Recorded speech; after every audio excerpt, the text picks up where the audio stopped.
Ross Murphy and my Paddock matchday predictions. Manchester United take on Chelsea at Old Trafford. Last weekend we saw Manchester United end their winless away form, beating Bournemouth 1-0 in what was a vital win, as we now also know that Liverpool dropped points at home to Aston Villa, in which that also means Manchester United only need the 1 point from their final 2 matches, both at home, to seal their Champions League spot for next season. We're up against the Chelsea side, who have had a disastrous of a season. They've got nothing to play for. They have no chance of getting any European football for next season. It's all about United just hopefully get the job done, and then the weekend's game against Fulham, you can just rest key players for next week's FA Cup final against Manchester City. My score prediction for the game, I'm going to go for a 2-0 Manchester United win. Make sure you like, share and subscribe. Stretford Paddock, and as always, come on United. Back again, Pima prediction against Chelsea or Trafford. Chelsea aren't playing too well this season. They're not playing terribly good football.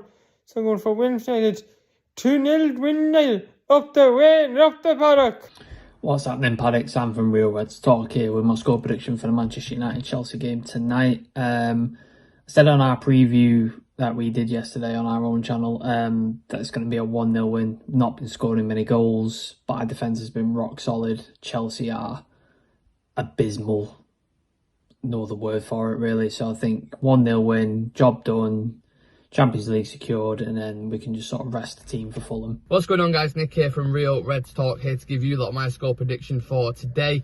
Now, in the last 5 fixtures against Chelsea, it's been 5 draws, IKEA FC. But I'm going to go with a 1-0 win for Manchester United, and I don't know who's going to score. It's going to be an unusual scorer, Victor Lindelof, someone like that. So I hope you all enjoyed the game. Make sure you subscribe to Stretford Paddock and smash the like on the video. What's up, people? This is the big one. This is Manchester United versus Chelsea, and I'm actually going for a score prediction of 1-1. I think it has a draw written all over it. I mean, come on, it's Chelsea, and I know they're not performing well at all, and they play under Lampard. I mean, how worse can it get? But I think Joe's right. I think we underestimate Chelsea. They always perform against us. It's going to be a tough game, and we need the draw. We need the win. I think Mudryk, out of all people, will score, and my player Martial, and Adam's player. We believe in him. Let's go, boys. Hi everyone, I'm Wendy Juma here from the Man United Agenda. Quick score prediction for tonight. We need a point, just a point in the last 2 games to secure top 4, and that would be a great achievement for this season. I think we can get a 0-0 draw.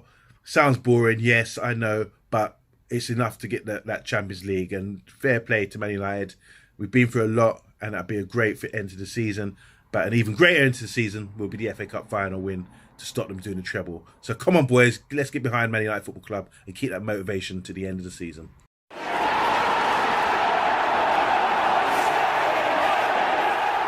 Hello and welcome to Stretford Paddock. This is the watch-along for Manchester United versus Chelsea. Second to last home game of the season, second to last game of the season. 1 point will get top 4 for Man United. Big game.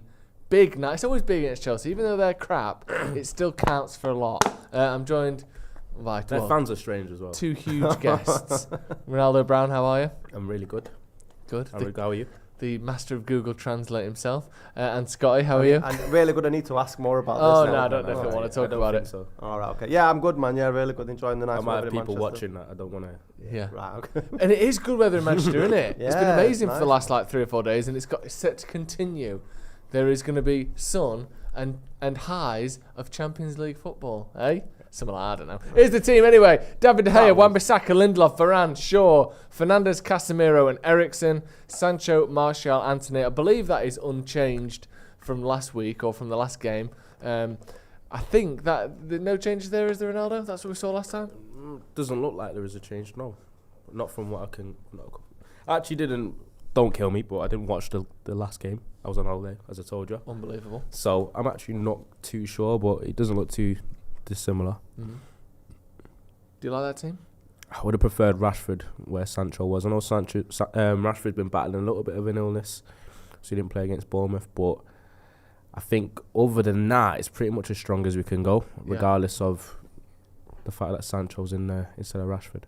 What do you make of that team, Sky? Yeah, it's like Ronaldo said. I think it's the strongest that we can put out with Ronaldo. Is it an illness he's got?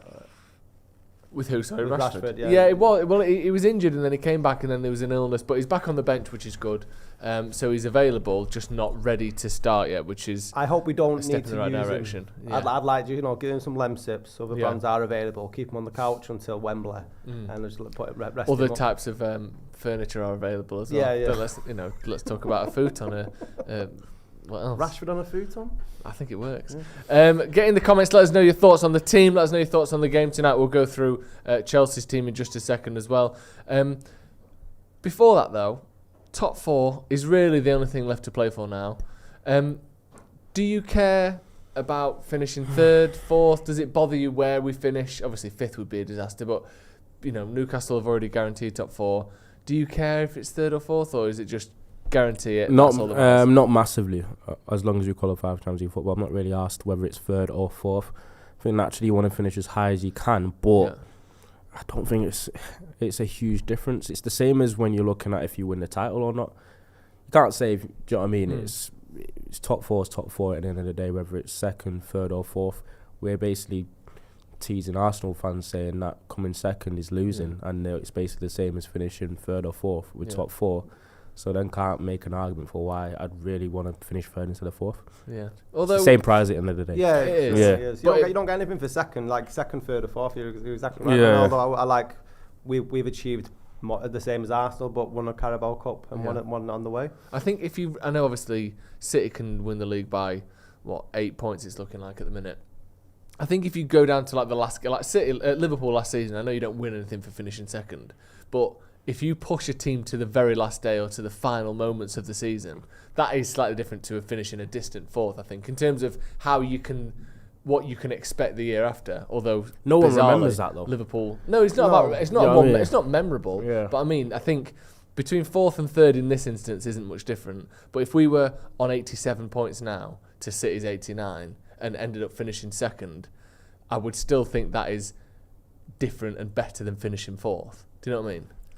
Yeah, I would agree, but still, the question you asked me, 3rd or 4th, 3rd or 4th, would rather just say 3rd for the sake of being higher, but is it necessarily that important? No. Yeah, I don't think I think you can celebrate finishing top 4 because you're getting Champions League football where we've come from. But I always think if you finish 2nd, and especially if you're that close, then that's a bad season because you should have won it. You could have won it. I'd rather get spanked in the league and finish 17 points off the top. You would though, wouldn't you? Rather than because when you said that earlier, I was like, losing it on the final day, I feel like it's nobody wants that again. It's the hope that kills, isn't it? You don't want the last ever season of football, and they go, after this year we're done, I'd rather finish 4th. But if you're looking ahead to the year after, being capable of scoring, of getting 90 points is a good sign for the next year, isn't it? Whereas finishing 20 points off, it's hard to bridge that gap. Or you could also see it as by law of averages. If you finish on 90 points, the only way is down following season. Yeah, you could always be that pessimistic. And it's misleading as well if you look at when Solskjaer finished 2nd. Yeah. We didn't capitalise on that. I don't think Arsenal will get anywhere near where they are this season. No. Next year. No. We've seen that a lot where teams get close and then end up sacking the manager rather than getting first the year after. So we'll have to wait and see. Just on that team, I know you're not the greatest fan of Martial. Not a fan, Yeah, so I didn't want to paint you into a corner and then you have to kind of describe your way out of it, but I like that you've sort of done that in the more negative way. Yeah. So you don't like Martial. No. Still here, obviously, still playing. I want to go through some transfer rumours. Firstly, Harry Kane. Seems to be, again, I think it was The Guardian last night saying United want to make a quick bid for Harry Kane. They would like to at least see if this could be done early in the window. It's no suggestion that link is slowing down or going away. How impressed with him this season have you been? And how much of an improvement is he over Martial? And not really comparing him to Martial because there's no comparison, but how much would he improve us? Well, how many goals has he got this season compared to Martial? I think that's what we're looking at. The team that Harry Kane scored all them goals with at Spurs is a lot less capable than the United team that will be providing him next season if he joins Manchester United. I think it's really positive if the rumours are true that United have already started trying to make negotiations or speak to Daniel Levy about it. I mean, I'd like to have done it earlier on in the season. It's only a phone call, isn't it? But we usually leave our business till well late in the window, don't we? And that's always it's always like if you look at the De Jong thing last season, a lot of the like City got their work done early, with the players and stuff. So if we are starting to make moves before the season's actually finished, then that's really promising. But I mean, in terms of comparing Harry Kane to Anthony Martial, what's the saying? Is apples and pears or apples and oranges? Yeah. Apples and pears, stairs. Both green, both strikers. No. That's true. So Martial this season in the league has got 7 goal contributions, and Harry Kane has got 31. So you're looking at what, 4 times more, more than 4 times more the amount of goals. It's such a massive. Imagine you put an extra what is it? Actual just goals. He's got 23 more. Imagine you just gave United 23 more goals this season. So instead of scoring whatever it would be, what have we scored at the minute? We've scored 52. We've scored 75 instead. That would put us behind only Arsenal and City. And currently, our points per goal, if you know what I mean. Yeah. So the amount of points we gain from the goals we score is the best of anyone in the Premier League. The other teams are averaging around 1 goal per point, and we're averaging more like 1.2 or 1.2 goals per game. So goals per point. So who knows where it could take us. Well, I think Ten Hag said it early on in the season, I think it might just after the World Cup, that United need to be more clinical. And if you look at games like the Everton game where we broke the record for the most shots on goal in the first half, Kane doesn't miss half them chances, do you know what I mean? And I also think that'll strike a fear into the teams around us, having Harry Kane in a Manchester United shirt. And you look at Martial, how was Martial 27? Yep. If you look at his injury record compared to Kane, who's 30. Yeah. And 29. 29. Mm-hmm. But I think Kane doesn't rely on his speed in the same way that Martial has in the past. Yeah. I want to give you a stat, Ronaldo. It involves Man United's goal scoring. Since game week 26, which is a phrase that I don't really like because it's proper where you started, that was data. like I'm on a game show. I'll give you... In the last 10 games, Manchester United have scored the least goals of anyone in the Premier League. We've scored 11 goals. That is less than Southampton, less than Leicester, less than Chelsea, less than Wolves. They're the next teams sort of above us in that list. However, we have created more than double the chances of Southampton, who have scored more goals than us, and we have created more big chances than anyone on that list. We have created more shots than anyone on that list and scored the least goals of anyone in the Premier League. Relegation form is what you're saying. Well, in terms of goal scoring, yeah, luckily I think we've had about 7 clean sheets in the meantime. But that goal scoring is insane, isn't it? How poor we are at scoring goals compared to the chances we make. That has been shown throughout the season, especially during Rashford's purple patch when he was banging him in for fun, and he was probably one of the most lethal forwards in Europe at the time. He was also scoring a lot of low XG goals, to be fair.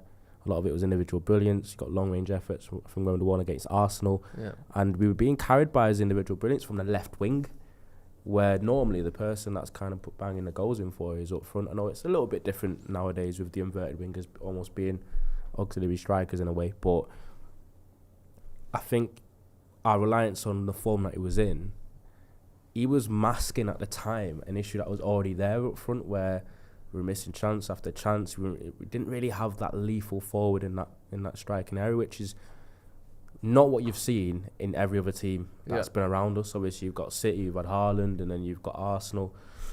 They've kind of spread their goals a little bit, but they've had Martinelli, who has basically 15 Premier League goals. Odegaard's got 15. You've got Rashford, who has... How many goals has Rashford got? I think it's around 14 or 15. 16, I think, in the Premier League. 16 or whatever. And then where are the goals coming from elsewhere? Well, I think after that, it's I think it is Martial with 5, and then Sancho with 5. So that's the problem. You got Tottenham, you've got Kane, you've got Newcastle, who've got Callum Wilson, who's got 18 Premier League goals. Yeah. You can go on and on. You need that focal point, or you need that striker up front that you know you can rely on, because these players decide games at the end of the day. And we've been in so many games and so many watch-alongs where we watch United miss chance after chance, be 1-0 up, it looks like we're cruising, playing good football, and we're like, yeah, this is happy days. And you realise, shit, we're only 1-0 up. Yeah. Are we gonna rue those chances? And in the second half, we capitulate, and then they get a chance, score, and then we drop points. So I can't even overestimate the difference a striker like Harry Kane, a Ramos, and someone marquee up there that you know can guarantee you goals and can help you decide games. Because we aren't always going to play well next season, And these are the players that can score when you're not. That's a good point. Spurs haven't been playing really well, but Kane's still scoring goals. Yeah. Do you know what I mean? We've had games where we have played well and not scored goals, so it could make all the difference. Do you agree with what Carragher might have stated on Monday Night Football about Kane, where could Kane be argued that he's had just as good a season as Haaland? No. Or is that No, you can't argue he's had as good a Kane. I really like Harry Kane, but he scored 30 goals this season. Haaland scored 52. In the Premier League? Well, obviously got 7 less goals. What people are talking about, the level of difficulty, the chances, the team that he's played in. Yeah, I think they've both had very, very good seasons. I think Haaland's is slightly better, but because it's his first year in the league as well, you got to remember, like, he's had no time to adapt. He's just come in and smashed every goal in. But I think they're comparable. The one thing that I want to bring up that actually I think puts Haaland ahead, but I don't think it's because he's excellent at this, is the fact that he's also got 8 assists. I know, that's crazy. But I don't think Haaland has got 8 assists because he's a better passer than Kane or he's a very good passer. I think because he's so dangerous and he is so ruthless that if you're a centre-back, you have to just do everything you can to stop him scoring. And I think at times it means that defenders are out of position. You put 2-on-1 against him. It leaves space in other areas. I think that this is obviously some of it is very good forward play. It's like basketball. Yeah, but look when at the star player gets double teamed, exactly. And then there's an open man. Yeah, you've got everyone's on Steph Curry, and now Klay Thompson is getting 30 points a night because you have to focus on Haaland. Then you'll get an assist off. Yeah, it. the assist he got the other night for Foden, which is obviously it's a counter attack, and that could have happened to anyone. But everyone is running at Haaland. The goalie goes to Haaland, all the defenders go to Haaland. Someone goes to the line, and then he just squares it to Foden, who just taps it in because you're obsessed with him. And I think that United don't have anyone. When Anthony's on the ball, you know where he's going. You don't have to pull yourself out of position. You don't have to do anything that sort of disrupts the back line. Same with Martial. Rashford is the only one that occasionally is like drawing people out. Bruno as well to a lesser degree. But I think if you put Kane in there, I think Kane gets more assists. I also think Rashford gets more assists. I think like everything. Rashford gets more goals. Probably. Rashford gets more. Yeah, I just think it Everyone changes thinks, the dynamic completely. Can you see that dynamic between Kane and Rashford? In terms of the differing attributes that you'd see with Kane and Son, or is that almost like a one-off? The Kane and Son thing where Kane would drop deep and then Son would run off from the left inside channel. Kane would find it, it was almost telepathic, and then Son would score so many goals from it. I think is it almost like no one in Premier League history has combined as much as them? No one has assisted. No two players have assisted each other as much as Kane and Son in the Premier League. So people can see that almost happening with Rashford, because Rashford does get accused sometimes of straying offside and not timing his runs perfect, but sometimes as a player, it might be the pass not being seen early enough as well. So when you've got someone like Kane who can drop in, see you in a half turn, Rashford makes his runs like he does, it could make us really potent, especially on the transition, on the counter attack, as we have been majority of the season. We don't really control games too much. No, not really. Those two, I mean, it's just whether we can get him. I think those two would be fantastic together. I think Kane and Bruno would be fantastic together. Am I right in saying Rashford in his career has never really had a partner up front, because obviously we've had like the likes of Ronaldo coming in and Cavani, but he's never had the opportunity in like the years at United. Martial's probably the closest thing he's got. Yeah. But then Martial's been, I think he's, like someone said in the comments, he hasn't scored in consecutive Premier League games for 3 years. I think he hasn't scored double digits in 4 years, or it'll be his 4th year since he's done that. So like, he's played with him a lot, but he's not really built a partnership. It's not a partnership. No. When someone's pulling more of the weight. Yeah, exactly, all of the weight. Yeah. No, not particularly. I think that would be phenomenal, really, for both of them. We've got a super chat from Tom Hutton, says, "Good to see Sancho get a start. Do you think he'll be with us next season?" Ronaldo. I think he will. Yeah. Yeah. If he has a season like he has this season, next season, then we probably won't get much value from him if we do sell him. But I don't think United are in a position to get rid of him at this moment in time unless we have a ready-made replacement. I don't think his stock's extremely high as it is. For the money we paid from him, I think we'll get about half at best. But in terms of depth and going into the Champions League next season, the amount of competitions, we've seen how important it is just to have bodies. I know you want quality in your depth as well, but I don't see Sancho going with the team in transition and rebuild and needing so many areas to improve anyway. to be better next season. I don't see one of them where Ten Hag goes, we've got a 23-year-old Sancho where we're just going to get rid straight away. But I think his time is running out.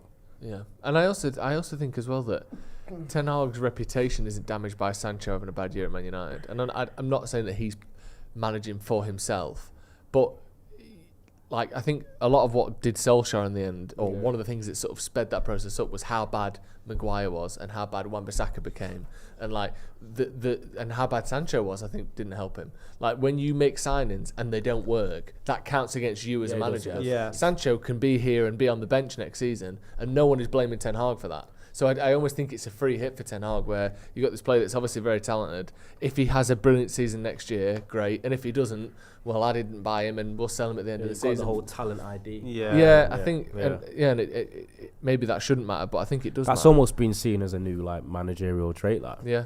Like if a manager kind of wants a player and he signs him, it doesn't work out, works against him, and he says, his talent ID is poor. Yeah. But because there's so many people in the club that should be doing that. Not just the manager. Nah, but I think that too many clubs in the past used to do it without consulting the manager, and I think the manager should be the most important person in terms of scouting and signing a player. It's got, especially now where the game's become so like systematic almost.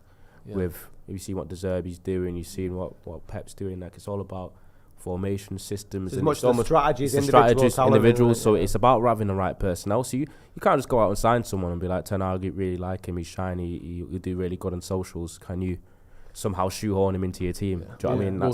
That's been the problem of old, though, hasn't it? The whole Glazer sort of, We'll talk about Neymar in a bit. But before that, here's Chelsea's team tonight. Then, so we've got Kepa, Azpilicueta, Fofana, Chalobah, Hall, Gallagher, Enzo, Chukwuemeka, Madueke, Havertz and Mudryk. Is it me, or is that a team full of players that are absolutely bang average? Like that is not a good team that I'm reading. Say that again. There, is Say it? that again. The full team. Yeah. Kepa, Azpilicueta, Fofana, Chalobah, Hall, Gallagher, Enzo, Chukwuemeka, Madueke, Havertz, Mudryk. That like the best player in that team, or the player that's had the best career in that team, is Azpilicueta by a mile. He is way past his best. Did you say the best player in that team is Azpilicueta? No, the player that's had the best career in that team, like the player who has ever been the best in that team, is Azpilicueta. He's beyond finished. Every time I've seen this, yeah, that's what I'm saying, and he is well past it. But Reece James just can't keep fit. So but in that team, the only good players I don't know. You've got Enzo, good player.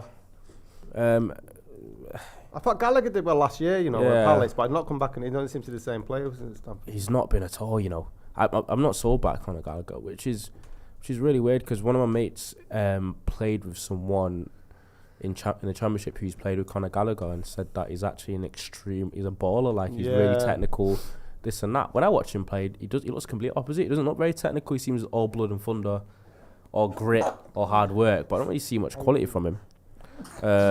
But in that team is quite underwhelming. But we'd only be caught out. I reckon the only decent player you really mentioned there was maybe Enzo Fernandez, who's not having a great run at the minute.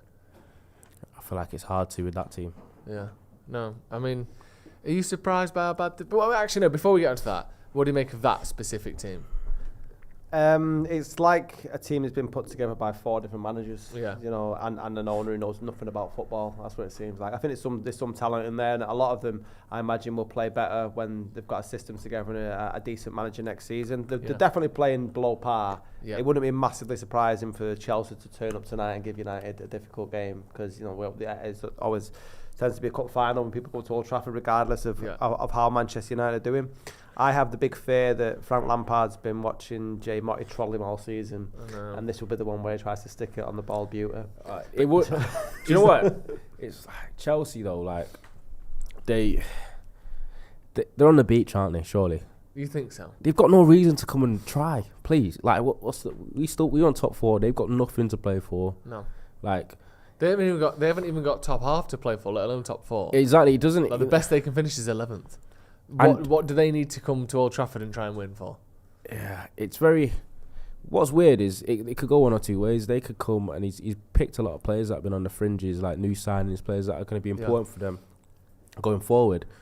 So they could come to Old Trafford, express themselves and play well, or it could look very disjointed and United actually have a quite comfortable game. I watched them against Arsenal a few weeks ago, Chelsea, and they were beyond bad. Do you know what I mean? As in, they looked like they were already on the beach. Yeah. That kind of vibe. Because at that level, if they aren't like ready to play and they just go for the emotions, and United are actually up for it and play properly, then United could comfortably win. But it's just about whether we get Chelsea for some reason turn it on, which I hope they don't.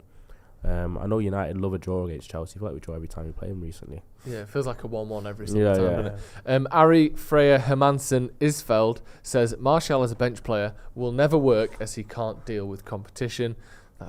He's not great. It's just not great, is he? Danny Shields says Sancho has been making great runs all season that don't seem to get picked up, and he ends up receiving the ball for take-ons, which was never his game. So much better getting in behind. Maybe we need to see the runs earlier. I don't know. I do think that, though, Rashford gets plenty of balls in behind. And maybe it's just because he's obvious with his pace. But you'd think if Sancho spoke to the players and his teammates and said, I'm going to go in behind, or watch, I'm going to make runs in behind, just keep an eye out for him, like something to let people know he was doing that, they would be willing to put him in if it was on. Anthony gets enough of them. Yeah, Anthony gets a lot. Rashford can't stop getting them. So it's not like they're going like, all right, we'll stop doing it for Sancho. I get your point, Danny. I do think he definitely did a lot more.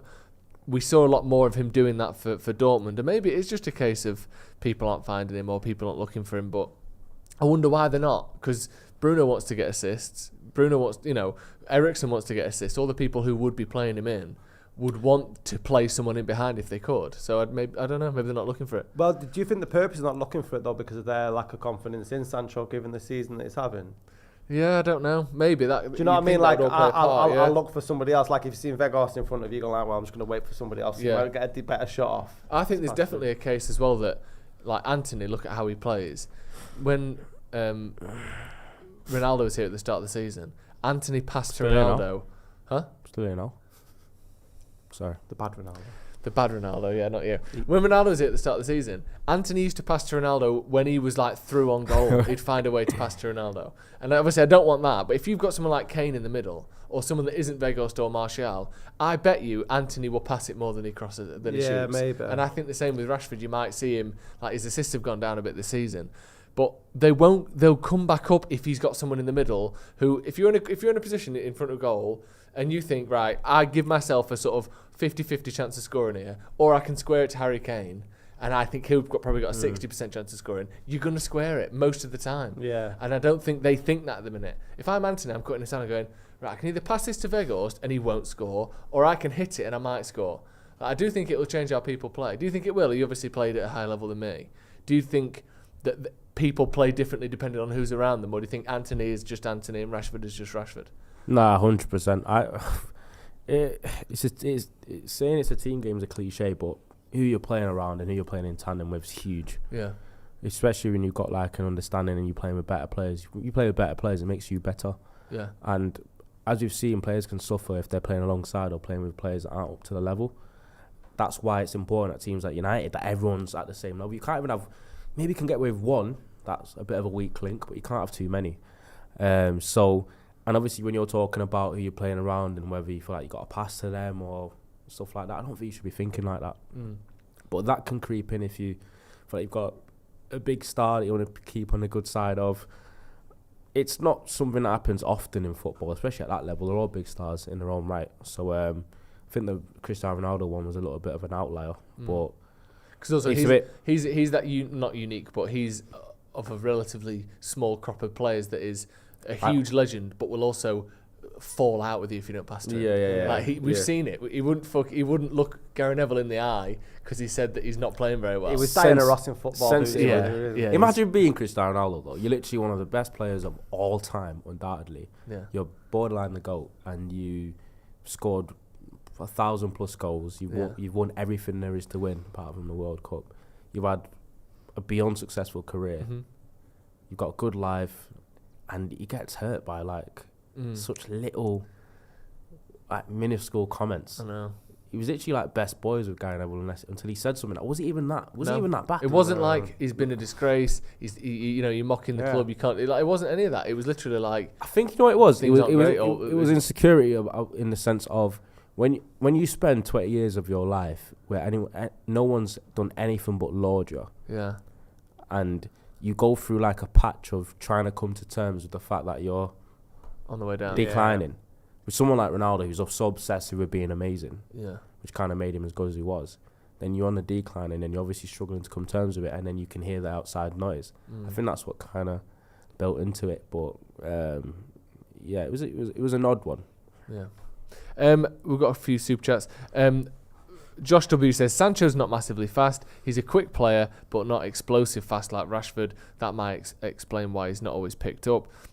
Isaac Aspram says, just received news that Gareth Southgate is our new director of football. There does seem to be a little bit of an English hue to our transfer links at the minute. We're seeing Mount, we're seeing Rice, we're seeing... Is it just them two? Mount Rice. Kane, there you go. Mount Rice, let's talk about Rice. Canal, going for the one-syllable names. Mount, Rice, Kane. Who else? Short and Prim. Hey, trying to minimise letters. Yeah, saving money on the club shirts. Do you like Declan Rice? Because this was a transfer that for sort of 2 or 3 years kept being linked with him, and then no, we're not after him. Kept being linked with him, no, 130, 100, and then now everyone. David Moyes has basically said, yeah, he's going. Yeah. We don't know who to, we don't know where. United's name's sort of being thrown in the hat. Like, I think he's a good player. I've heard from really good sources. Arsenal. Yeah, that was strongly linked in January, wasn't it? It's almost like he's borderline nailed on to go Arsenal. Yeah. What do you think? That is from what I've heard. Do you like him? I think he's a good player. I mean, he's not like he doesn't showboat or anything like that. But if you look at his performance against United when West Ham beat us, he was great actually. And that pitch had like Casemiro and Fernandes on there. And if you look at our midfield at the moment, we've got players like Sabitzer on loan. We keep going back to the McFred. He's just take away the sort of money that's been talked about, how much it costs to get Rice. He is an improvement on them players. Yeah. And I think Rice is a better player than Mount. If it was said, which one would you rather about the two of them? Rice. Yeah, which would you rather have? I'd have Rice over Mount. 100 mil though. That's the thing, isn't it? It's how much, and what's your budget for the year? But how much can you spend? If the price is Rice, if the price is right, go for him. Yeah. Do you think? We'll just let's just put a little scenario for you. Mason Mount for 65.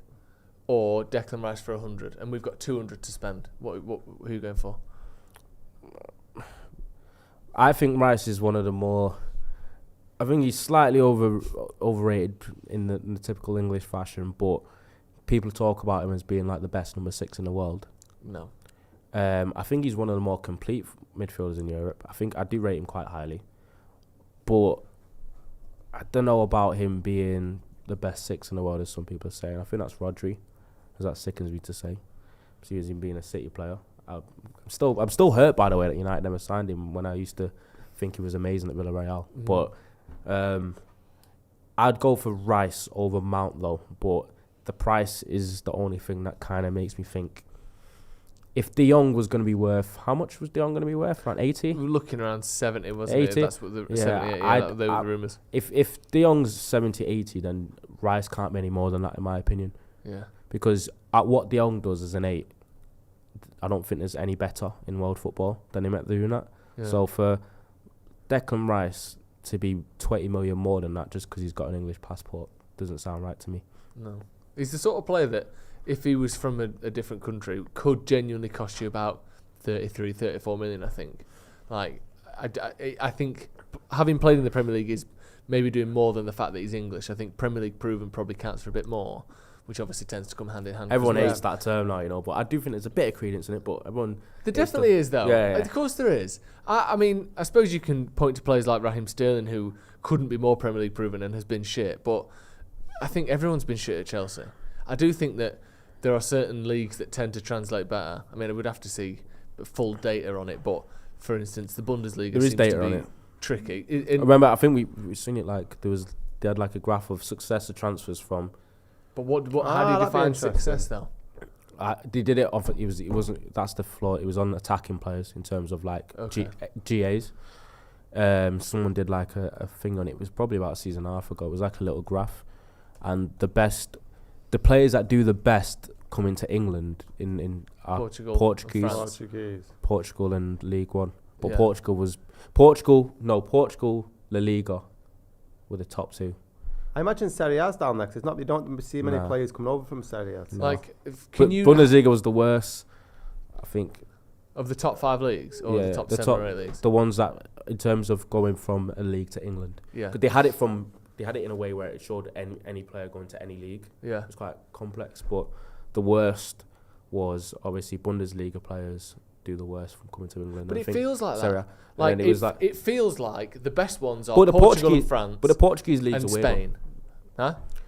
People think the French league, because even though people mock its quality, it's very, very physical. Yeah.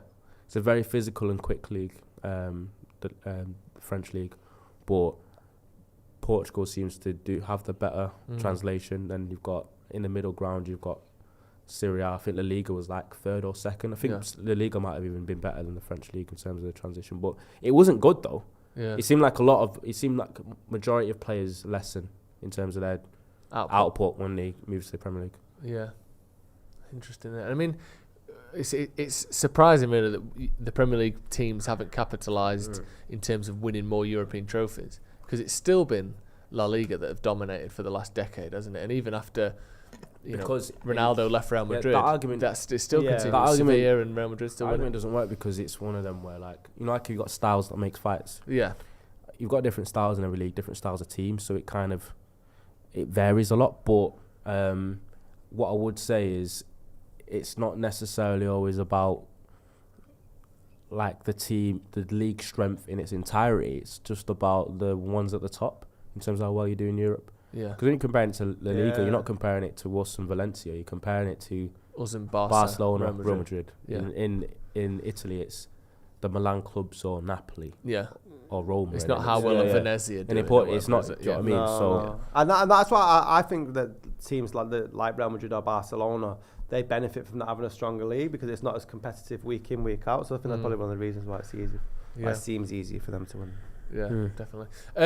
We've got nearly 3,000 people watching. Let's get to 1,000 likes. If you're watching, hit the like button. It's only on 200 at the minute. Let's get to 1,000.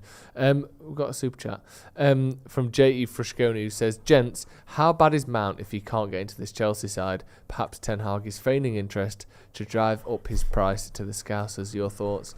Why is he not playing for Chelsea? Because he wants to leave, from what I've heard. Especially he's Lampard's love child. From all accounts. Yeah, he's allegedly. not playing him. Yeah.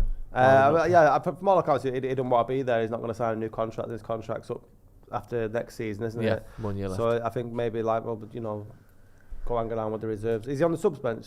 Let me just double check. They can't demand much for him then, Scott, if his contract's up next season. No, that's what I mean. So but they're saying they want 80 million. I mean, obviously they're going to sell high, but that's a lot, isn't it? 55, 50 more max we can get some. Mount is not on the bench. I think he might be injured at the moment. How would you spin? He is injured. Let's see if your pun's up to scratch. Someone said, I saw someone put in the comments earlier, like, for Declan Rice, 100 mil, no pain. Declan Rice, 100 mil, pay it, no pain, no gain. How would you pun that? No pain, no gain. Is that already been punned and I'm meant to be able to see it? No. But where's the pain? The spending the money? 100 mil for Declan Rice. No pain, no grain.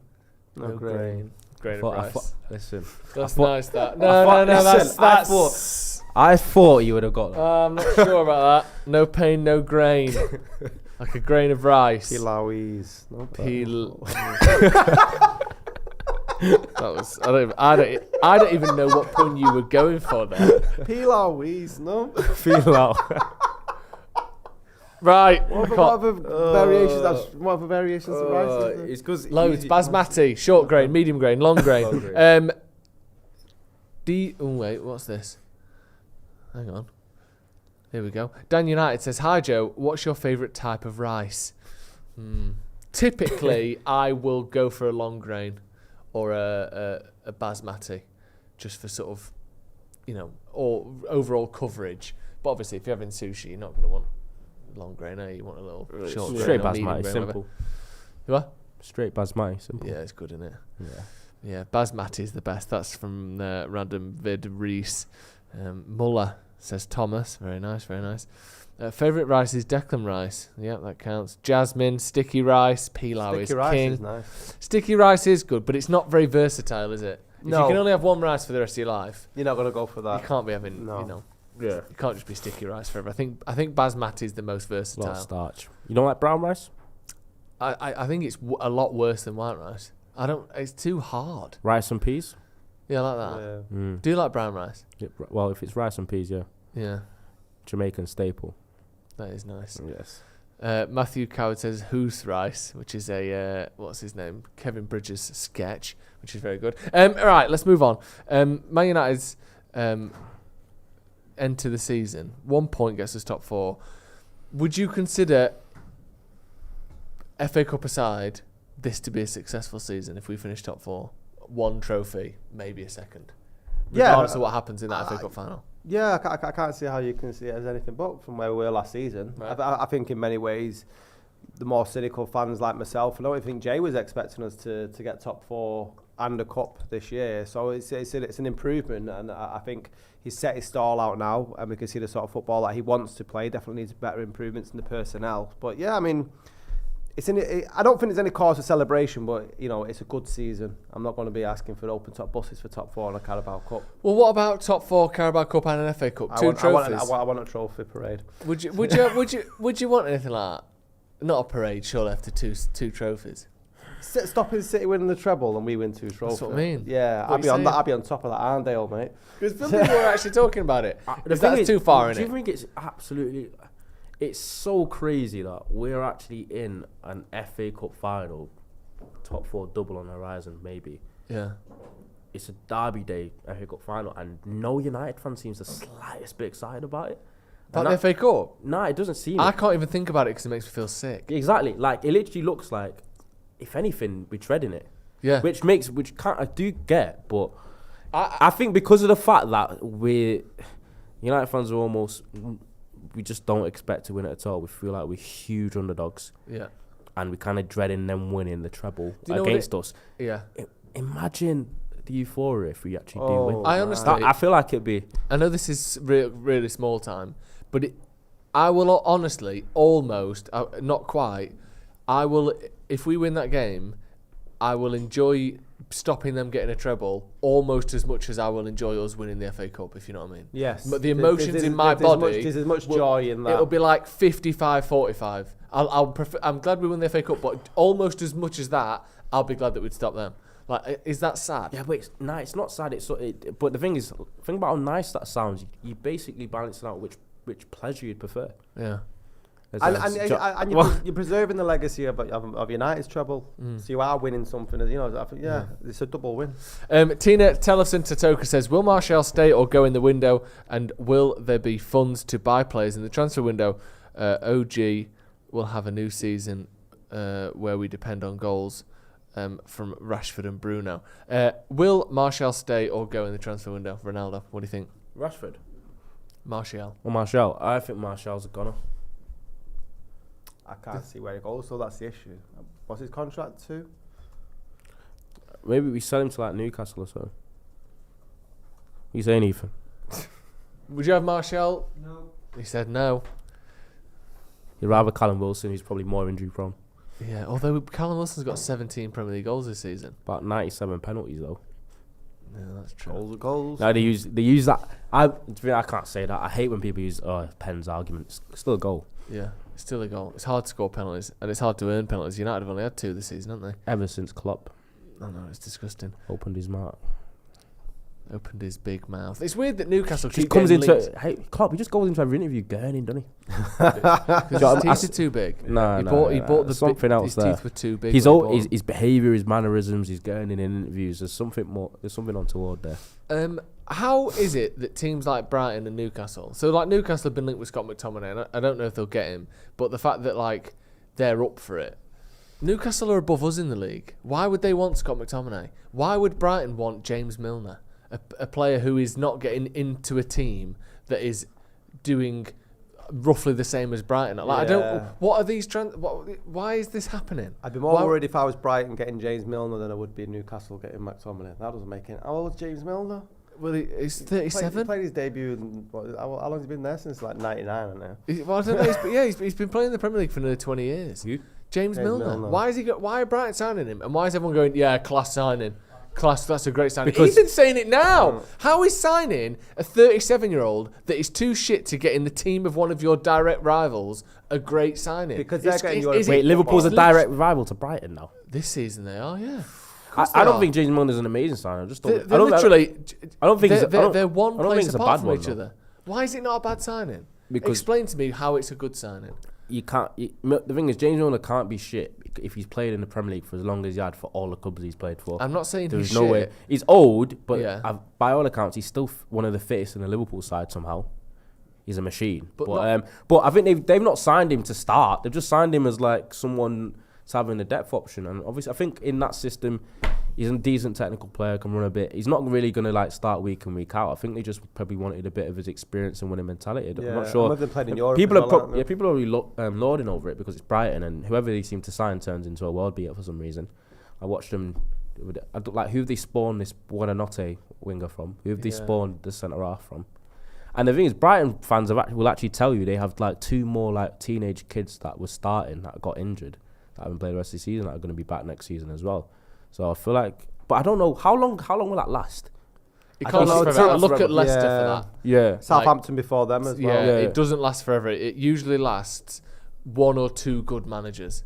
Like if they don't replace De Zerbi well, if and when he leaves, it can go downhill fast. Because all it takes is for Caicedo to leave. People are saying they're losing Caicedo and McAllister pretty much. Yeah. You could have said that at the beginning of last season, though, couldn't you? With the everyone said Potter going and the Basuma. Basuma and all that. I've been surprised. They've got to been the most improved team of the season. Not that anyone was expecting Brighton to do what they've done this year. And obviously, I know they have probably played. I don't know. Look, I watched them against City as well. Watched them against Arsenal. Football-wise, they're a joke. I've not really seen anything like it from a team that's not like a big side. That the way they play. So I don't know if that's sustainable. I feel like it's almost like Swansea on steroids. Remember when everyone used to go on about how great Rodgers. Swansea played on their football? But they're doing top. We'll have to see how they fare when they do Europe next season. But they are going to lose their best players. Caicedo's someone that I definitely would have liked to have seen. But McAllister would have cost around the same as you get Mount for. Don't know why United wouldn't want him then instead. I feel like McAllister would even make more sense. Do you think he's a really good player, McAllister? I think he's a baller. Do you? Apparently he was that good. He was one of the players in the Argentinian team that Messi always thought his first thought was, where can I find him?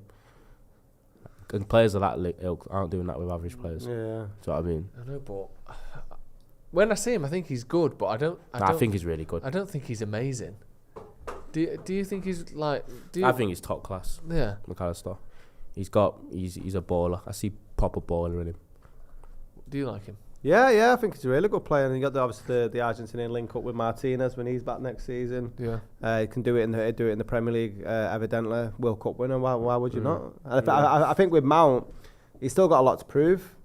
I think he's got the talent, but with how he's performed at Chelsea, I don't think he's a finished article by any sense.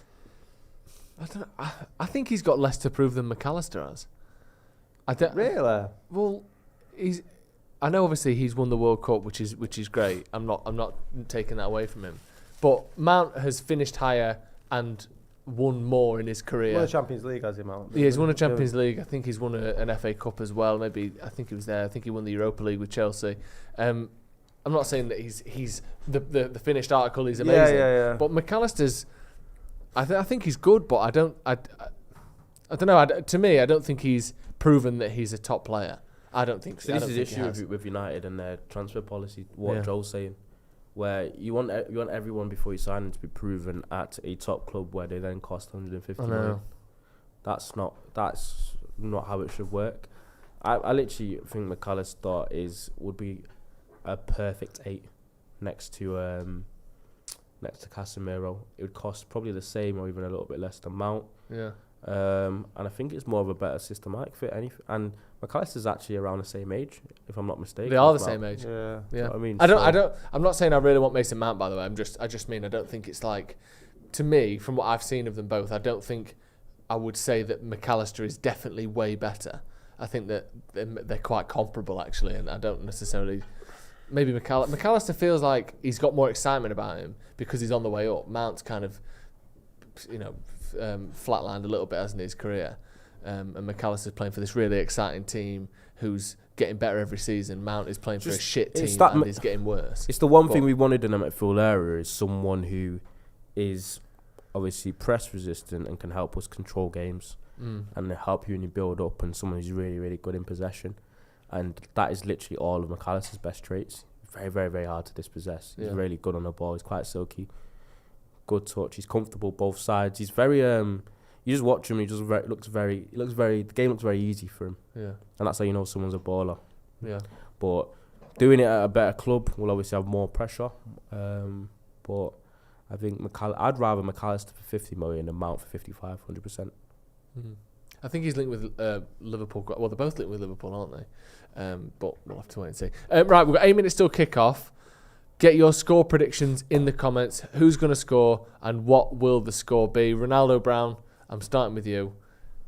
Score prediction. I'm going 3-1 United.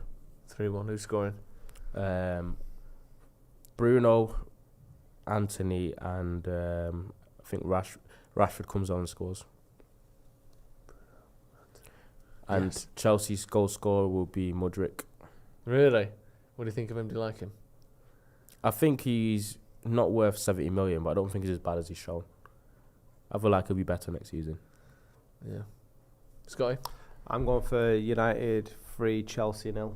Nice. We're both, so far, you're both going for the Chelsea aren't going to show up and United need to win. Yeah, I mean, it's like most of us have been saying that like they should be on the beach. They've got nothing to play for. The manager's not going to be there next season, is it? So I think Eriksen, Casemiro, and I'd like to see Sancho get on the score sheet. Yeah, that'd be really good. We've got a lot of super chats. So we've got a lot of score predictions.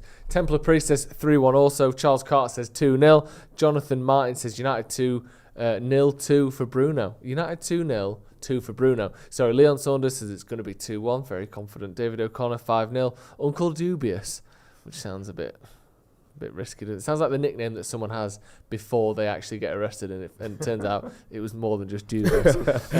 So why did you used to call him Uncle Dubious? Well, I just assumed it was a nickname. 2-0 Sancho, and then Rashford off the bench. Shricharan says 2-1 United. Dan Muzungu, talking about McAllister, says, how good is he if you take him out of that Brighton squad? What? If you take him out of that Brighton squad from these is an energetic box-to-box that I don't think is any better than James Maddison. There you go. He's done you. Me? Done someone, hasn't he? Can't have done me. Can't done. Who's that? He said he's not any better than James Maddison if you put him in the right team. You're saying that's like some sort of slander. James Maddison's a baller as well. Everyone's a baller. Nah, but James Maddison's not a good player. Not a baller. He is. I'm not saying he isn't. All right, so he's basically but he's arguing with me, saying he's no better than James Maddison, as if James Maddison's not a good player. Interesting. I'm confused. Do you think he's better than James Maddison? I rate Maddison that highly anyway. That I feel like it's an on par. Is Maddison's younger though, isn't he? Though, so nah, he's older than you. He's older than me. Okay, I don't know if he's someone that you were sort of knocking about with. That's why I will always be a fan of Mount, because I played against Mount. Was he good? And he was like a Chelsea star boy throughout it. Everyone rated him extremely highly. Like he was insanely good. When you were playing, and obviously for anyone who doesn't know, Ronaldo was it up to under Liverpool 16s is where you got up to. Yeah. Who was in that kind of circuit as the big boys? Obviously Trent Alexander-Arnold. Was that right? Trent wasn't necessarily, but he was highly rated at the club. But it wasn't like, when you get lauded in terms of you're known from other teams. And other players. People hear about it. There's whispers. When you're playing against someone, you're like, oh, this guy, he's going to be the next Gerrard or whatever. Rashford, a lot of the players that make it. Reece James, did you say? No, not Reece James. A lot of the players that make it. He gets a couple that don't. Like, Jada Silva for Chelsea was rated extremely highly. Yeah. And he's only made it to championship level. But all the people that you see make it are the ones that were seen as stars anyway, because you feel like you've got to. Like Rashford, Mount, Tammy Abraham. For City, you had like Tom Daly, Brahim Diaz, Phil Foden, Jadon Sancho, Lucas Nemetra, all these who's like starring in the Bundesliga now. You got like a lot of these players that were really, really good. So sometimes when there's players that are around my age group and I see them playing, sometimes I have the same kind of thought processes when I rate them, thinking they might not look good. It's a different level, but I know how good they actually are, which makes me feel like I must have been really shit. Yeah, they were way better than you, and there are players way better than them. That's exactly it. 100%. Mad, isn't it? Yeah. Is there anyone who's a big star, not a big star now, but a sort of well-known name now, who you've played against them and they didn't seem all that at the time? Anyone who sort of overachieved based on their hype? Lewis Travis is like skipper for Blackburn. Right. No. Is that in the Championship? In the Championship. Obviously, really good standard. I didn't see that coming. Put it that way. Do you know what I mean? And I love that. What position? I don't think Liverpool did as well. He was like a right back. Oh, you played with him? He was a year above me. Right. He was right back at Liverpool, a year above me, and he was all right. He was athletic and that, but he was quite low end of that age group. Not really rated that heavily. I don't think he even got a scholarship. Really? And now he's like a captain, number 8 midfielder for a Championship team, Blackburn, and I'm like, never saw that coming because I didn't really feel like he was that profile of player. But that's great. I love that. It's insane. I'm actually going to one of my former teammates' wedding. He's getting married, George Johnston. Centre half for Bolton. It was my age group, played for my team as well. Who I make it sound like everyone had a career but me, but it's not quite the case. How many do go on? Like 3 or 4 or what?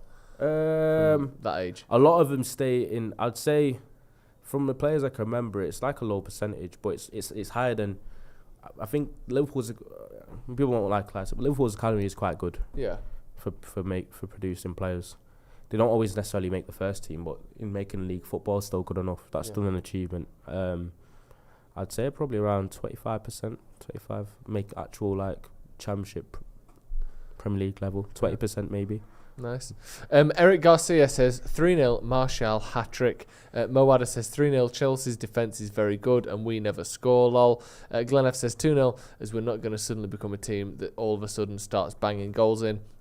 I agree with you, Glenn. I'm going to go 2-0 as well. I think we'll see within the first 10 minutes whether United are up for it and Chelsea can't be arsed, or whether we're seeing Chelsea's last big performance of the season and it's going to be an awful one. And we say this every week. Last time you were on, if United miss our chances, the last 20 minutes will be awful. Yeah. Like, if we don't go in at half-time 1-0 up, the game will be a nightmare. Because there are only 2 options. Yeah. We're either 2-0 up at half-time and it's fine, or we're not, and it's the last 20 minutes are horrible. Yeah, because we won't be able to score and Chelsea won't be asked. Yeah. The hardest 45 minutes to try and get through it in the second half. Hit the like button if you haven't already. We're about to kick off. Hit that like button. Everyone's saying a win except Gareth Davies, who says a smelly 1-1. I hate myself. I hope those 2 things are linked. Smelly 1-1 still, it's enough in it to get through. I just want to make sure we finish it tonight so we can rest the players on Sunday. Yeah, it'd be nice to maybe give Varane the night off, maybe get Rashford an hour if he's fit enough and bring him off. Like, let some players come back and have some minutes and let others basically have an evening where they can chill out or play 30 minutes or 60 minutes. If we lose tonight, it's giving ourselves I don't. It's actually possible that we've somehow still bottle it. We keep talking about top 4 like it's secured. Well, I know. I mean, if we didn't get top 4 now, it'd be so gross. It'd be the worst end to a season. Fulham have equally nothing I'd play for. I'd probably end the summer with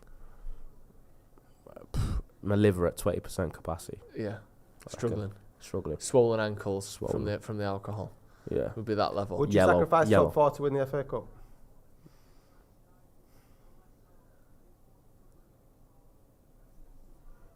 You're stopping Chelsea. You're stopping City's treble, lifting the FA Cup, but you're not playing. Nah, because you know what would happen though if you bottle top 4. Do you know who gets top 4 instead? Liverpool. What would you rather? Oh, that is a horrible question. It is. Get that on your socials. You either win the FA Cup and finish 5th, or finish 4th and lose the FA Cup final. So it's not even like up for debate. You Finish definitely 4th, lose the FA Cup final, and Inter Milan win. That's not part of it. That's I'm making that up. Yeah, I know you are, and you're not allowed to. What are you picking? I don't know what I'm picking. I'd take the FA Cup. Would you? I'll lose in the FA Cup and dropping out of top 4. What, both? No, sorry, City lose the FA Cup and then we lose top 4. Would you? I'd take that. It's a trophy at least, isn't it? That's 2 trophies. And it stops them. This is interesting. A lot of people saying, obviously finish 4th, and then Lewis Carroll says stop the treble easy. I like how it's like it's an easy decision, but no one can agree. Yeah. Everyone agrees that it's easy, but no one agrees with each other. Stop the treble doesn't stop City being mint next year. Us finishing 5th could set us back another year. There you go. We have kicked off, by the way. Yeah, I don't know. That's a tough one, that. Defo take the double, says Dan Coomber. I think I would have to take the trophy because it stops them. We get a trophy. Yeah. And although that means us losing these last 2 games and Liverpool getting top 4, fucking Liverpool could win the Champions League next season because they're just twats, aren't they? And that's what. But they've won it before, and that wouldn't hurt me as much. Liverpool winning. I think them losing to Villa though the other day was a massive negative for them though. Yeah. Drawing. Oh, drawing. Yeah. Not that. Yeah. Just in case people at home are going, did they lose? No. I think for Firmino was it good equaliser. Yeah. I think I saw somewhere that Firmino has the best this season. He has the best goals goals per minute. Oh, great Really? tackle! Go on. Good start from United, looking energetic. And I tell you what, indeed. Gallagher. Oh, Sancho. Oh, good start. There. So frantic. It is a good start. Could we get a bit more voltage, please? When possible. Voltage, yeah. Voltage. Electricity. Yeah. Mudryk has got a real energy to him, hasn't it? At the start of the game already, really sprinting around. Gallagher there doing the same thing, but yeah, maybe it is a bit of that. Just touch weren't decisive. Sancho's. Yeah, it weren't easy, but no. Anthony gonna go for look. See Kepa there. As soon as Anthony got the ball, Kepa took a step to his right to block that angle for the curled shot. He knows. Might as well, really, ain't you? Although that's when you go down the other side and pin them back a little bit though to start this. As I look beyond the camera. Good on you, Bruno. A little easy that really, wasn't it? Go on then. Oh, who's that? Lindelof just fucking slipped over, and Havertz is recovered quite well here. Quite well though. It was 2-on-1. I think it was Lindelof and Varane, and Lindelof just fell over, and the ball went straight to Havertz, and they've got a shot over the bar. Yeah. Fucking hell, bad timing that. Loads of players have been slipping over recently. Martial slips over all the time. Yeah. I bet you slips over in this game. I bet you does. Who was it the other day? Someone slipped over twice. Constantly. You what? Just got the wrong boots on. That's what Nathan Ellington was saying. I don't know if it's like an old, it's slightly old-fashioned now, but he was saying that if you can wear studs, you should wear studs, because why risk slipping over for the sake of your boots feeling slightly nicer? Because that slipping over there, if that's Haaland, we've probably lost the FA Cup. Do you know what I mean? And it's not even his fault really, Lindelof. You can't help falling over. More comfort footwear. Yeah, you want slightly like nicer, lighter boots. That might have cost you a trophy. Luckily, it was Havertz, and it didn't cost us anything. But can't risk it. Pass it forward. Too slow, man. I feel like Thingy was in there. Is Ericsson? I feel like Ericsson was in. Yeah.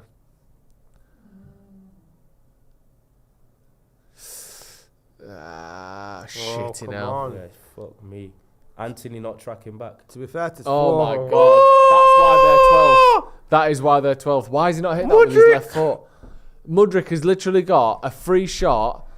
No one in front of him. 10 yards out. 8 yards out. And he waits for the ball to go across it. No one can get near him, look.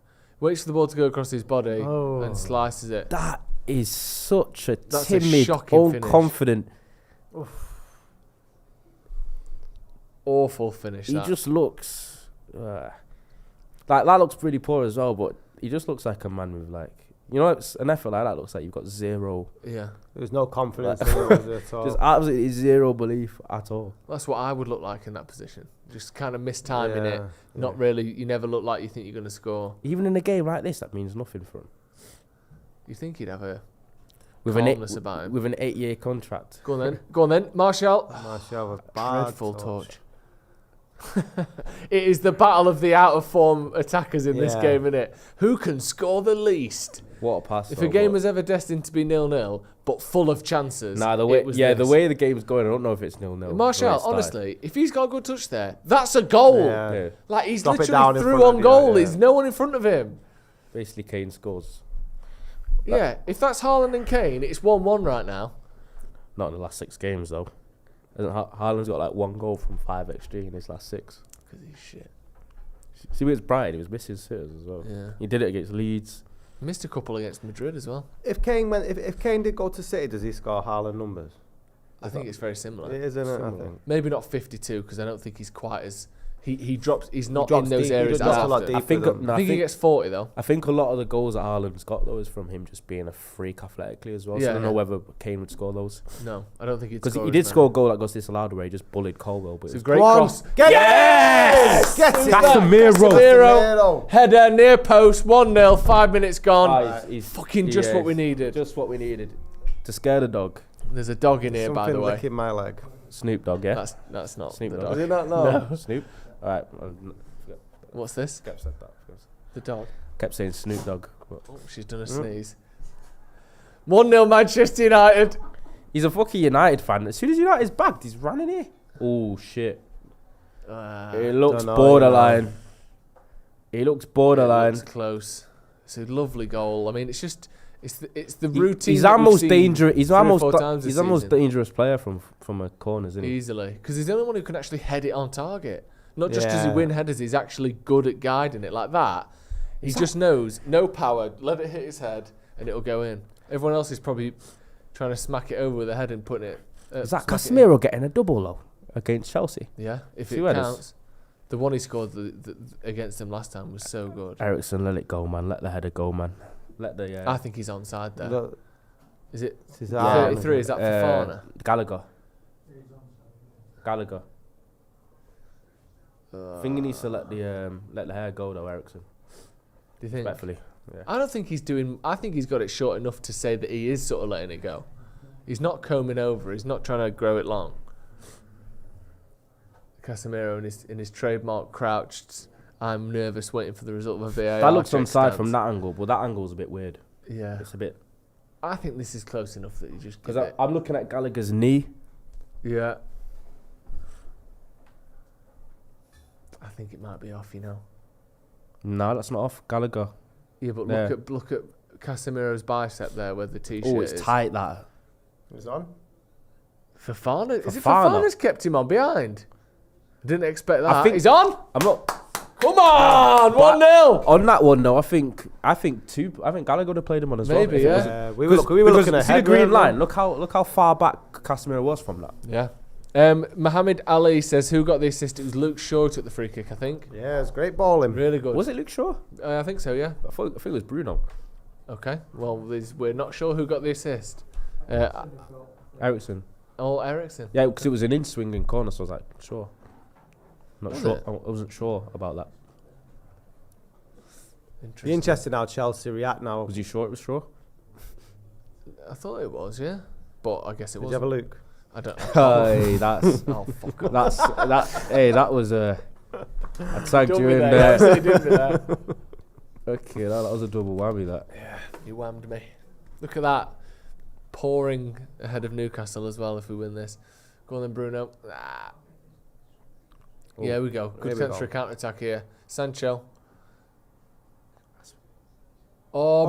Oh, Bruno. Yeah. Just They're in front, heavy, the just one too at the- far I in think- front. Bit of a heavy pass, heavy but pass. Yeah. at this level, you He still should control control it, that shouldn't still. Yeah, I can't tell. Is it the weight or is it too far in front of him or is Nah, it just because I'm not about gonna distance? lie. No, he's hit He with could've his, done better. yeah, I think he's told it rather than side I passed think it. it's just at the tip of his. It's reach, heavy, isn't but it? I don't know whether you can pass do that pass that Yeah. softly though. If you are trying to get there, Yeah, maybe not. I think Good pass from Sancho, just a They bit. should pop a little backspin on it. Like some sort of golf player. But it's probably not going to happen, is it? Well done. Look at that. Kim. Casemiro don't fuck about with that sort of player, does he? Just putting Mudryk on his arse. Yeah, this game's a bit like... It's got a bit of a pre-season vibe. Yeah, it has, This isn't is it? all pre-season vibes. Oh, See again there. If that pass is better, that's a goal. Both teams look shit. They look like they've got good players who don't care. Is what it looks like at the minute. United defensively, Chelsea, all fair over the enough, place. but like we've got shit to play for still. Yeah, we've got to be a lot better than this. It Against just doesn't City. really look like both teams are caring that much about defending. No. We're doing one pass and getting basically on their back four, and they're just getting through with two passes as well. We look like we think we've made top four, and they look like They can't be asked. they know that they aren't. Yeah. Well done. Keep it. Find a pass. This is the That type. ball should have This gone type early of, on. is anyone not annoyed that this type of game, the way it's going with it being transitional, like we don't have Rashford on? Yeah, I know. It's just like he's his, exactly who you want in this sort of game. It's his exact game. Casemiro Look. completely takes himself out of the ball. Fucking out of the game. basketball game. I know. It is. Literally, you get the ball and sprint up to our goal, we'll get it and sprint up to yours.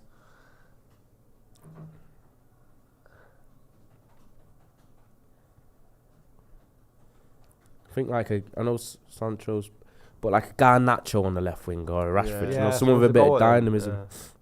especially against Aspilicueta, who's an OAP now. Good football. There is a little bit of vibes with the way that Chelsea are playing though. Too much.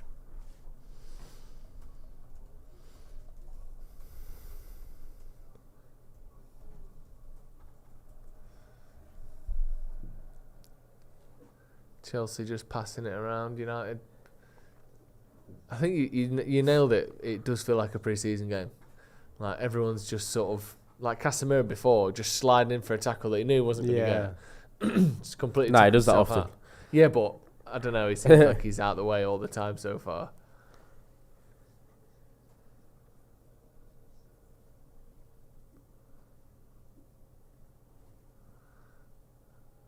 Just pretty steady passing. There you go. Sancho with an interception. Casemiro sliding in again with no hope of getting the ball.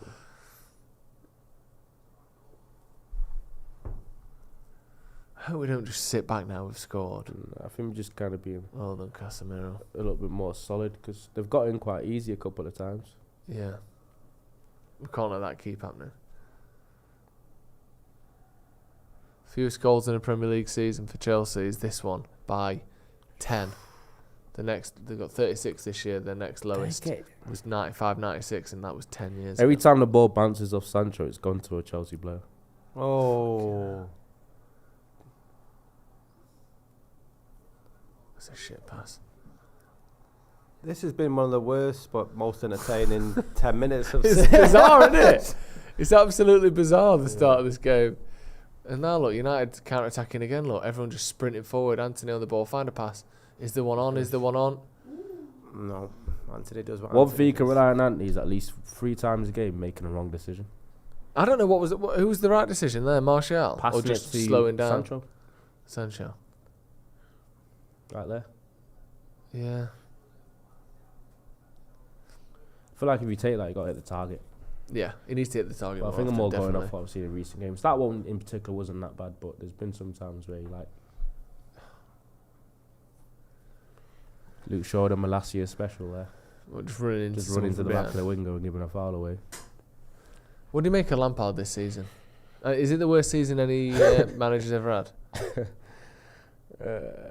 He's just kind of Barring like being arrested and sent to prison, I think this is as bad as it gets for him. Like some sort of like off the pitch scandal. Yeah. I can't think of a worse season for any manager. No, he's been shit at not one club but 2 clubs. Yeah, he's almost got Everton relegated, which they still could get relegated, and he's got Chelsea or maintained Chelsea's worst ever season in the Premier maintained. I League. feel like he worsened it. Well, yeah, he has. Somehow he worsened. I what was already don't really want to bad. blame it all on him, Yeah. but he's made it worse. I can't think of a time where someone's got sacked in the Premier League and actually got a job better than the one they got sacked. Promotion. Got Ridiculous. failed Absolutely upwards. unbelievable. I don't know how. Casemiro scored more goals in the Premier League games involving Chelsea this season than Aubameyang. 2 to Aubameyang's 1. Does he still play for him? Is he like in the squad and stuff? Or what's going on? He started against Arsenal the other week, and literally, I said at half time, is like, what was that? He literally didn't. I think he's touched the ball twice in the first half, but he played like, when someone couldn't care less. Well, he was playing Like, like that before he went to Barca, wasn't he? Yeah. Like, he basically went... I know you don't like giving people a I'm label, not but playing. he looks like the epitome of those people that are like, they're on 300 grand a week, they've earned a lot of money, and they just... Don't give a fuck. He just came don't with it. give He a had a fuck, do you know what I reputation, mean? didn't he, Like- when he first came? Because he has a bit of that reputation anyway, but it looks... Well, it when that's you see nice him for play Wan-Bissaka. sometimes. Well, he had that reputation from Arsenal, didn't he? Because he was unbelievable. Then he got his big contract, Yeah. and just has been on a decline ever since. Oh, yeah, it was almost immediate, innit? Yeah. I think he shared the golden boot with Kane on like 18 goals or something, and then the year after was just dreadful and has got even worse than I that. remember post-contract, yeah. Because he got like 200-300 grand a week, didn't he? Because he's the that type. He's got like a gold Lamborghini and... Is he? Yeah, I'd be like that. I like to think I wouldn't, but I think I would. Do you know those cars that you just lose all of the money on them as soon as you buy them? You spend like 500 grand on it, and then you're selling it for 110 about 6 weeks later. When you realise it's 110 grand for that few weeks on petrol. Yeah, exactly. You leave your drive to Asda, and the tank needs refilling. So that's how it works in those cars. Would you have one of them? Or that sort of car, or would you be a bit more sensible? People can only have those cars if it's like a secondary one, innit? That can't be your main car, surely. Yeah, you're not going it's to like... It's not practical. No, Yeah. you're not going to School run. Ryman's to get some paper for the printer and a fucking gold Lamborghini, are you? Just nip into the Trafford Centre. Yeah, no, you're not doing that. Yeah. I need to go to the post office to send this ASOS back. You're not doing that. You got to be a nutter to do Every that. pass is like behind someone, too far in front, too slow. It's just little bits of quality that just ain't there. Like that. Almost. Not quite. Yeah. That's good. That's a good pass. A lot of space here for Lindelof, I'm sure. Is Luke Shaw the best left back in the world? At doing what he does... It sounds like a mad argument, but it's an era that doesn't really have that many elite left backs in Europe, so that's why it's not. I think there's more right backs, but he I think he's brilliant at doing certain things. He should have done that. He didn't need to. I wish we saw more attacking numbers from him. I think he's good enough to be getting 8 or 9 assists a season rather than the sort of 2 to 3 to 4 that he tends to get. Yeah. He should be getting 3-4 goals, 8 or 9 assists every year. Yeah. I think. I mean, considering the season that Zabwe's been chopping between centre back and left back, Yeah. I think he's had a brilliant season compared to ones past. But United are a better team when he's left back. Yeah. 'Cause we do miss it. We do miss that down his like relationship down that left hand side when Rashford's playing down. And when I say that, I probably should have said before that, I think he's been phenomenal this season. I think he's been world class, definitely. So I was trying to think how he could improve rather than saying that he's not done enough. But yeah, I think he's brilliant. And he's one of those players that he'd be so good to play with, because every time you're in a pickle or someone's pressing you, you know that he's in space and he will control the ball no matter how shit it is that you give him. And he won't give it away. Like, he makes his teammates look better because he can make a bad pass look good. Right, we've got basically a 3v1 here. Come on, that was incredible. Make the right decision for once. Yeah, Martial. I can't believe how shit Martial is. Poor. I cannot believe how bad he is. He actually made the right decision. Good Anthony did the right thing. The pass here from Eriksen is unbelievable. Into think he does it? Anthony's I'll pass. pass it. It's genuinely looks a 3v1 here. Bruno does well, drags the man away. All the space for Martial. The first touch is just crap. First time. He could hit it first time if he Why wants did to. he The ball has whack it got a first good. time? He's got loads of space. And he knocks it back into where all the defenders are. I was going to say a smart forward controls that with his left. Yeah, lets the ball and come puts across his body in. And gets a penalty. And then you've got a free shot with your left foot direct at the goalkeeper. That's just shit, that is just shit. Fucking hell. Anthony does really well. Brings his man close to him. Square. Good defending, but Yeah, why is he shouldn't have had the taking the chance. first Yeah, touch with he's the went outside the of wrong his way. foot there? Went the wrong way. It's just No bad. spatial awareness. Like you said, he could have hit it first time. The ball I wasn't think the ball was bobbling. too hard. Maybe it was too hard. Maybe that's I think the stopped him. right play was what we said initially. I think it's take it out that way, Yeah. outside, and then get his body in. Let it come across your body Yeah. onto your left foot. Fucking hell. Who's this down here? That's Biliqueta. They look shit, Chelsea, don't Kepa's they? surname does look like his parents just put like 10 letters in a Scrabble bag, like a pouch. It's Scrabble. Yeah. Like just throwing it I down. play Scrabble, alright. Yeah, she just like throwing it down and just Yeah. thought. We'll start with a vowel, so it's kind of like you start with a vowel. I like it. I tell you what, every time I see a long name, an interesting name, any sort of name, Pronounce. I would swap Go on, it. say it then. That's his- Biliqueta. No, not his. Oh, Aritza Balaga. Yeah. Aritza what? Aritza Balaga. Hmm. Sounds like Balenciaga, but sort of better. Every time I see a name like that, I think I'd swap it for mine. I like my name you're as, in, called like, Joe as Smith. my family and all that, but Joe Smith, I'd take fucking anything. I'd take Danny Biscuits over that. Do you know what I mean? Give me something exciting in there. Danny Biscuits. I'd take Danny Biscuits. Yeah, I'm a bit crumbly, but It's like I'll a British take it. John Doe, isn't it, Joel Smith? Yeah, I know, that's what I'm saying. What about One time, literally, custard? I was filling out a form online, and then there's like placeholders. It said the placeholder name was Joe Smith. I didn't even have to change it. That was genuinely. I've got a lot. That was a low point. I've got a lot of Nigerian friends, right, and they have a lot of first names that are like Adjectives. memorable, like adjectives. Yeah. Like success, Precious. promise, precious. Yeah, I love that. I'd take that in a heartbeat. I mean, I'd Heaven. look weird. if I Even was- heaven. Yeah, Yeah. like I'd take that. What about Easily. people named after cars? Beauty. Nissan. Listen, yeah, Fiat. No one's called Nissan.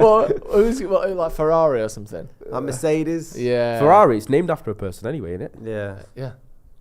Mondeo. I'd be called that. Oh, Mondeo. Oh, Mondeo. I'd take that. Opel. That's kind of a nice name. What's that German Vauxhall, isn't it? Vauxhall. Someone called Vauxhall. Audi. Howdy. Audi on the Audi, name. So Audi.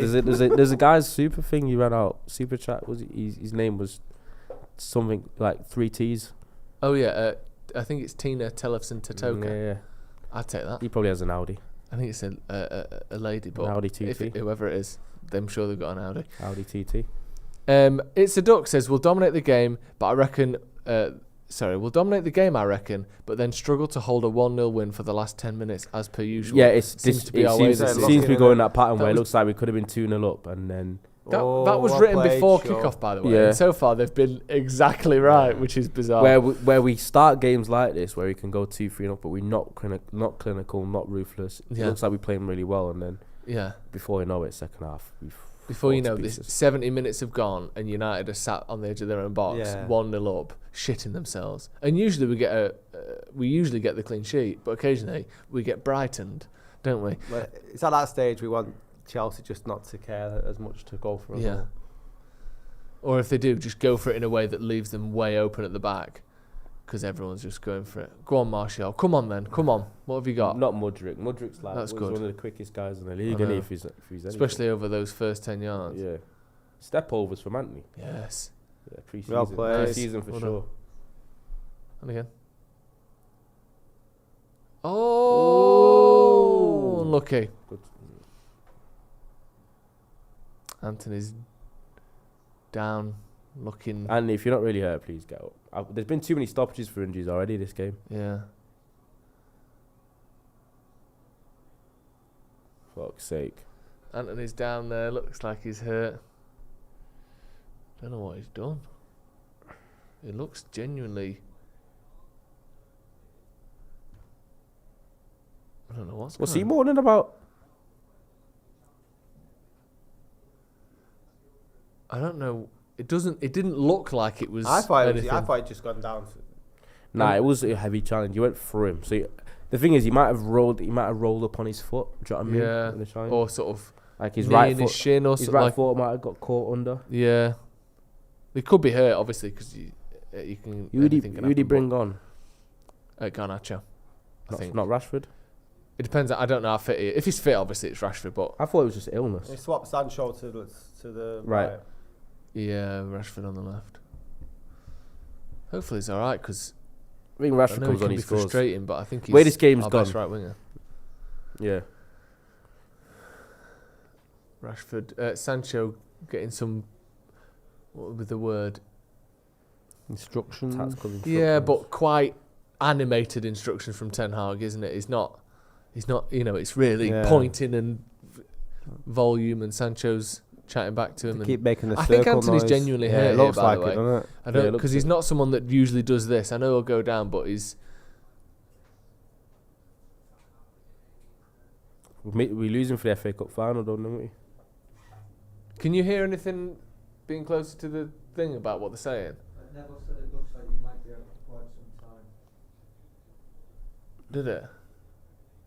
It might have broke his leg or something. And they're not sure there's a replay. They're not showing a showing the replay, which that's- is always a bad sign. Neville said he might miss some time. Here we go. Just slow it down. Rolled ankle, maybe sprained ankle, broken leg, fell awkwardly, just guesswork in it at the minute. There's Marcus. Interesting.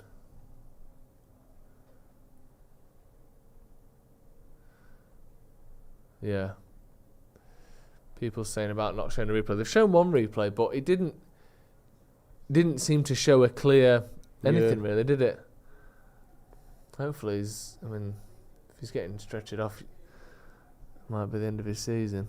Hopefully he goes to stand up on it. But he looks really distressed, doesn't he?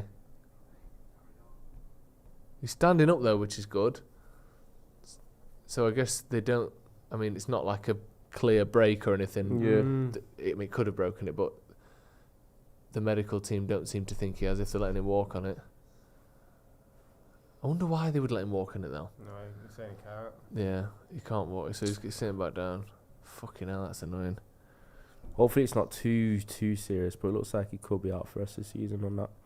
Yeah, you'd think so, wouldn't you? He's unlikely to be back in a week. Fuck's sake.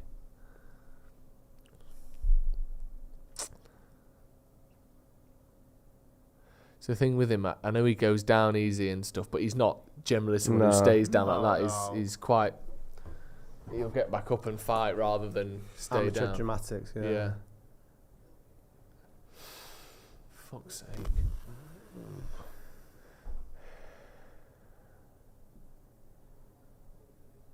I can't even see. Yeah. They've only shown one replay. They've not shown it again. I don't know what's. Anthony getting stretchered off there. People saying the pitch is awful. Some people talking about the pitch not being great. I don't know why that. I don't know where that's come from, but Anthony getting subbed off, stretchered off. No real clear anything. He didn't even clearly roll his ankle or just couldn't tell. It was like an after effect, wasn't it? Because he stood up at first shouting at the ref and then went down. Was it? Oh, I missed that.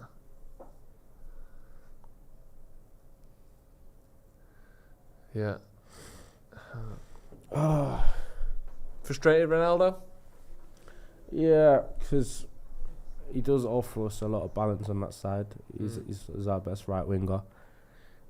Something a little bit different. I think with us, the game on Sunday could end up being important if we don't get a good enough result today. And then obviously you got the FA Cup final, but even looking further ahead, you hope it's not an injury that kind of veers into the start of next season as well. Yeah, that's the one thing you don't want, isn't it? Obviously you don't want any of it, but yeah, the idea of him not being here at the start of next season is even more annoying. Yeah. For the here and now, though, we've been saying it is the sort of game that Rashford would relish when we with the transitions and stuff. So every dark cloud. Yeah, exactly. What happened to the replay? Barely anything. Yeah, I think sometimes when they think it could be a serious injury, they don't show many replays, do they? No. Because Straight away. Straight away. Rashford on the counter. That's annoying, that. Aspilicueta. It's mad. Obviously, he's past it, but I did once rate him as a really good defender. But Aspilicueta, yeah, definitely. Was he won 2 Premier Leagues? Was he there in 20? How long has he been? He's been there for a while. Like 10 years, hasn't he? Because he won in 2016-17? Yeah, he definitely won that one. Did he win the one before that? The last Jose one? He must have done. Yeah, that was 2015-16. No, 2013-14. Think about the managers that he's played under there. Yeah. Conte, Ancelotti. Yeah, Jose. Frank Lampard. Maybe even he wasn't there when. Was he there when Ancelotti was there? Let's have a look. When did he get there? Yeah, he's won 2 Premier Leagues, 14-15 and 16-17. 1 FA Cup as Chelsea get in the box. No. Champions League, obviously. 2 Europa Leagues. Pretty much everything, really. Well, everything. 33 now. Yep. That's going to slow the game a little bit. I know it is. We've got like 20 minutes left of this. Chelsea just picking the ball up. Yeah, Rashford on the left-hand side, Sancho on the right. That's like that. It pisses me off, that. I feel bad for him because I know that he's frustrating and things like that, but I think he's been improving recently, and I think it's the one position we don't really have any backup in. I know you can say Sancho can play out there, but yeah, it's not his best. No, we've got one natural 4v4. Bruno's on. Martial. Oh, boots again. Shit pass, and he slipped over anyway. Nah, but the thing is, last game I watched with Martial, didn't he slip like 20 times? He slipped like 4 times. I said to you 15 minutes ago when Lindelof slipped over, I said Martial slips over all the time. I bet you he slips over today. There you go. What? Just wear different shoes again. Honestly, if this wasn't Chelsea, we'd be 3-1 down here. Chelsea have missed 2 absolute sitters. By the way. Havertz with a free header 6 yards out. They've missed better chances than we've had, haven't they? This game is ridiculous. Sancho took way too long to do anything before. When he did, the pass was under hit. And even if it wasn't, Martial was on his arse. That Lewis Hall kid's just been robbed of 2 assists. Yeah. Got good delivery, fair play to him. Yeah, it's a great cross. What is he? Literally 7 yards out when he heads it. And it's 2 yards wide. Insane. She's been such a weird game. Yeah. It's been 2 teams who were good at making chances but shit at scoring. And luckily we've got a winner in Casemiro who's able to convert. Go on, Marcus. Here's another one for you. Straight in. Oh, it's like if we had him from the start. I know. Oh, no, another one. Not another one. Well, hopefully he's not injured more than anything. Not that. He's trying to win a pen. He can't be out of that. Unless he's studs down your Achilles, can it? But I don't know why Fernando. I feel like stuff like that usually should be a pen, because why on earth would he go down there? He's got the ball in the box. There's definitely contact. Or you'd assume there's definitely contact, if nothing else. He gets his ass on side. Yeah, he does. Let's see that again then. We don't get pens though, so... No. Let's have a look. I mean, he stands on the back of his ankle. Not a lot, is it? No, it's clumsy rather than it is. He's like accidentally stepped on him. Yeah. But he did... Yeah. And he went down like so delayed. Yeah. Yeah. Hold on, Luke.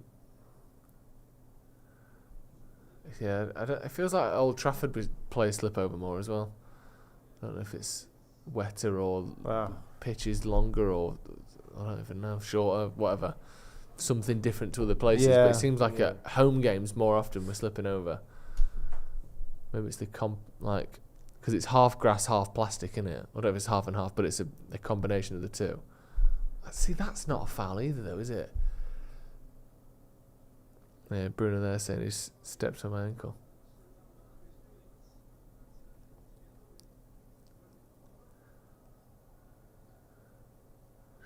Don't foul. Oh, just let him. Well done, Bruno. Casemiro in a tough spot there, putting Rashford in one, and that was a nice ballsy way of getting out of that. Brilliant. Fucking That was a really brilliant. good Come move. Play him. Come on, go wide or Rashford. Wide. It's a weird run you're making, bro. He's not Go making on. any run, is he? go. Yeah, go. Eriksen in the middle. Eriksen. Sancho, hit it. You got unlucky. Go You did well composure. there. Yeah. Just never really opened up, did it? You got to the point where he'd been in the box for so long he had to Yeah. shoot, but the shot was never an easy one. Well done, Played. Wan-Bissaka. Nice, great pass. Oh, that was good. That by Wan-Bissaka. Good vision to see that. The issue is with when we attack, especially in his box, everything looks so like rigid. Yeah, Nervous. it looks like There's no like fluidity. It's not to it, slick, do you is know it? It's what I like the mean? Not passing slick. through a treacle. Yeah. It's like everyone's proper thinking. Yeah. Yeah. Yeah, it's not instinctive at all, is it? Yeah. This was good though from Sancho. Yeah, but did well there. It's never quite on for him. Unlucky there though. Did well.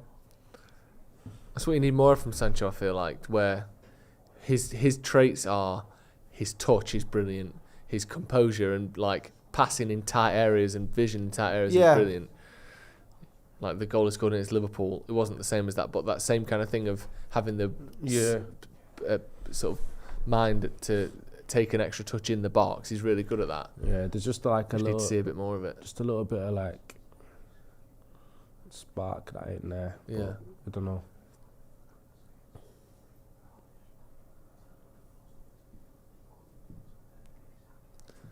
Lindelof.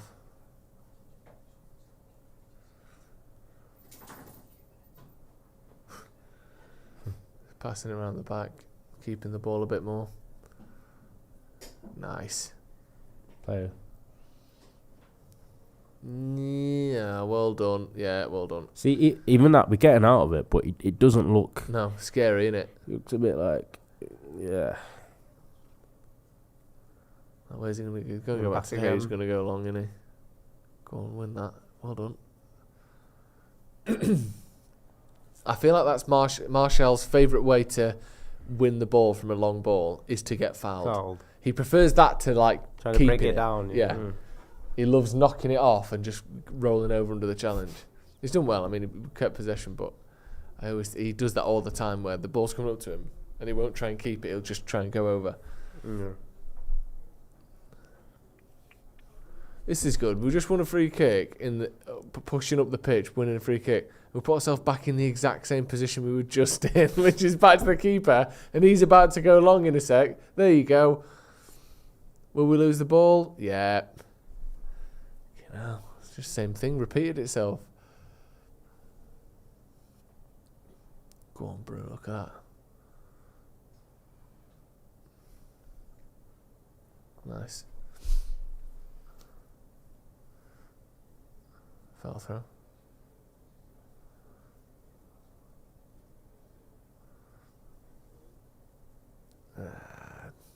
Chelsea breaking on the left. He's definitely quick and like exciting, and Mudryk just ain't got that crisp finesse He to looks him. erratic. Yeah. Do you know who he looks a bit like? And it doesn't mean he'll ever get anywhere like him. Like a 17-year-old Ronaldo. Do you know that really quick legs? Like he's just fucking like zipping about everywhere. Really skinny, full of electricity. Just sprinting all the time, but nothing to show for it yet. I don't think he'll turn into... Well, I can guarantee you he won't turn into Ronaldo. But he's got a bit of that like... Just unstoppable pizzazz, energy all the time. Who's this here? Shit.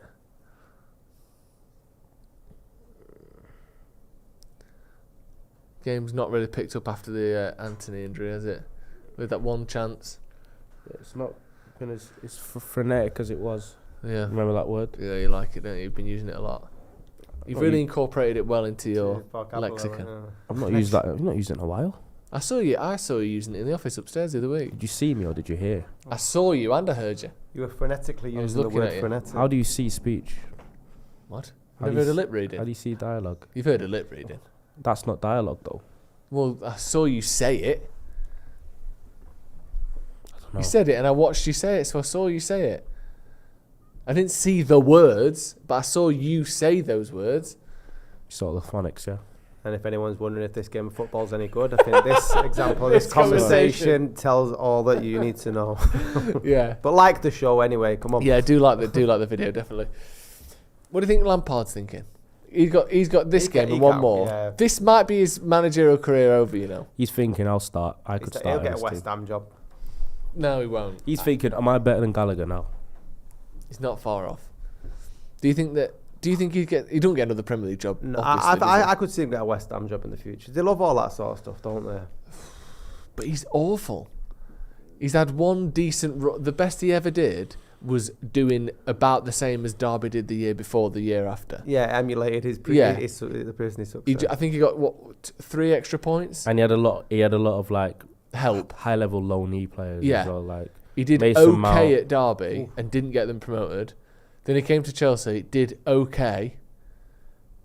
Then it was disastrous. Then he went to Everton, and that was even worse. Then he's gone back to Chelsea. That was even worse. He can't be getting I think genuinely, you're looking at a Gary Neville situation.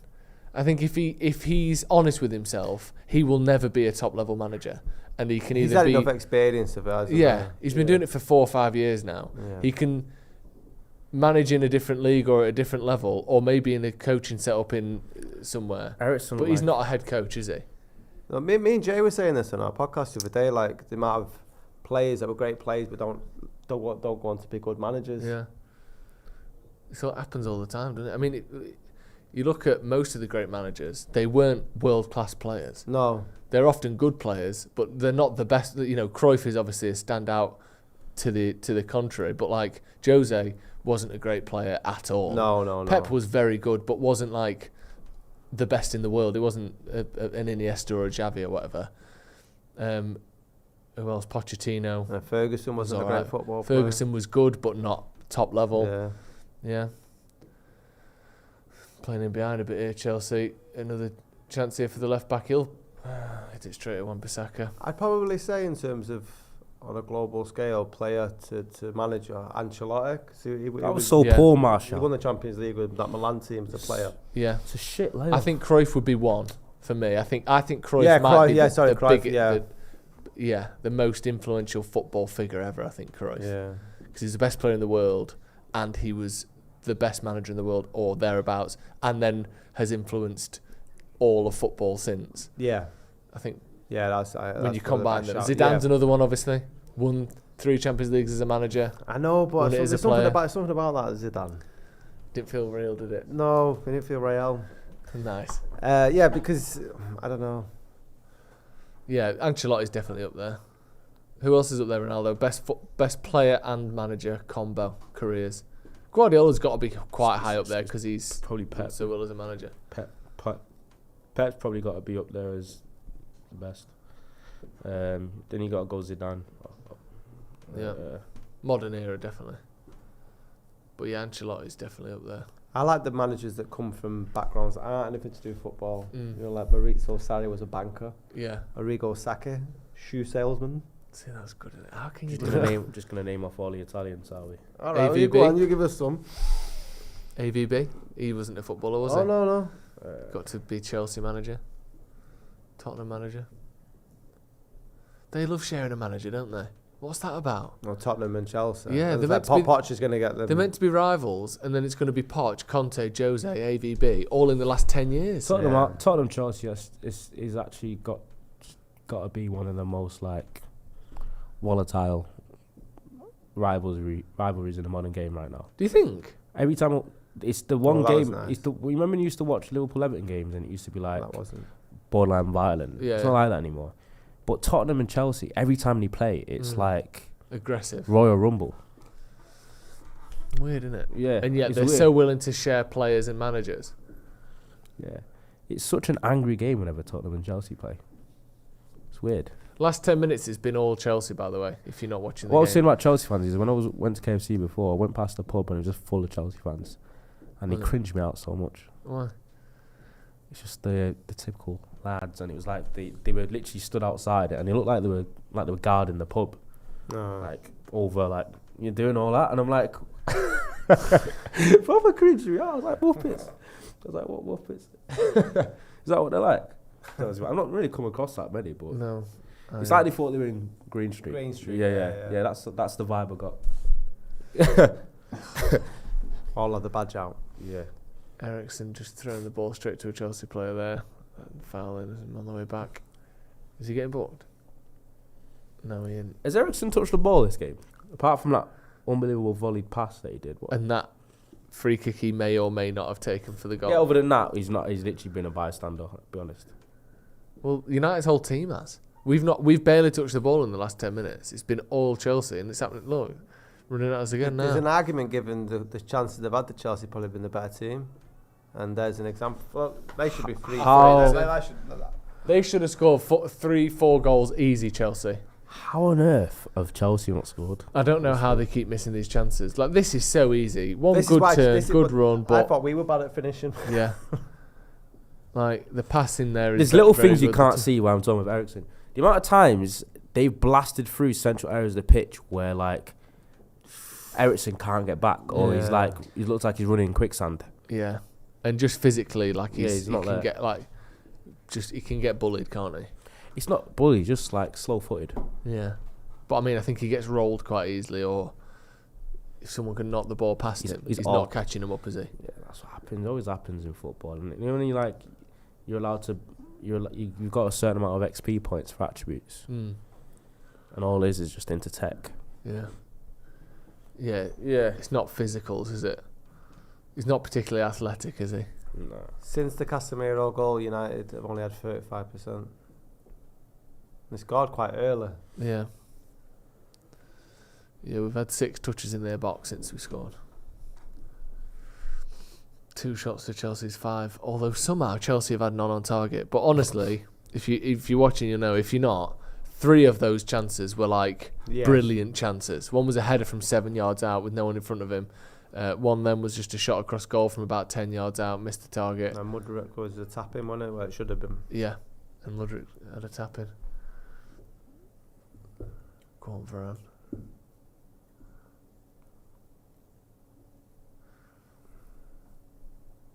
Nice. Good touch that from Varane. Yeah.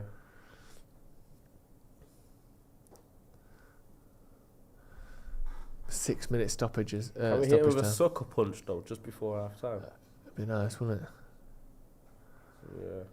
Yeah.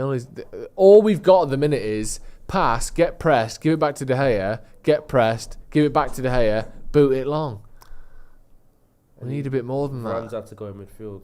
Yeah, Varane's basically playing as a right winger. That's a shit touch. Like, it wasn't. Yeah, he looked like it, but he was actually in front of him. Been good that whole. Yeah, he's been alright, hasn't he? That's typical Chelsea though. Their academy system's a bit. Is it Cobham? It's a bit OP. Yeah. They just produce players after players after players after players because they kind of like monopolise the whole of London. Yeah, most of Europe with their best academy talents. I think it's and obviously it's maybe slightly exploitative and like you said, monopolising. But one of the reasons why Chelsea have done so well over the last 15 years isn't just because they've had this Russian guy giving them loads of money. Their way of making between 10 and 30 million quid per season every season on selling 16-year-olds, 17-year-olds. It's literally I don't know if they came up with it. They are doing that better than anyone else in the Premier League. Go on, Sancho. That was a great ball by Fernandes. What's on? Oh, not that. Woeful. That wasn't on. Just played it behind Ericsson. Yeah, that happened because he's so like. They're as bad as us. Jesus Christ. But you're saying, but they buy the. If there's this 15, 16-year-old doing unbelievable for Charlton's academy, they buy him. Yeah. That's and stuff like that. Anywhere in the south of England. Yeah, they just buy everyone up. That's around 15, 16 and unbelievable, but they also create a lot of their own products as well. Yeah. And because now that they've got a reputation for their academy being so good, they'll obviously naturally have attract them anyway. Attract their own talents, but they make a lot of money off their academy products. People talk about like all the money Chelsea spend and this and that, when they generally always have at least 3 or 4 academy products in their team. Even today, Trevor Chalobah, Conor Gallagher, Lewis Hall, they're all academy products. Do you know what I mean? And you probably got more on the bench, and they're not ones that just kind of play bit part. They feature a lot during the season. Well, Mount is Mount Academy. Yeah. Mason Mount. Yeah. Reece James. Yeah. Do you know what I mean? Loftus Cheek. Yeah. People talk about all the money. Tammy Chelsea Abraham, always Tammy Abraham. They always have like a lot of academy products in their team. So some people can't slander them for that, to be honest. Go on, Bruno. Well done. Ooh, nice. Come on, just put a foot through it. Oh, Sancho's in here. He's got to score. And he's played it to Martial. Is he Please onside? don't be offside, please. Please. Great pass, Please. that.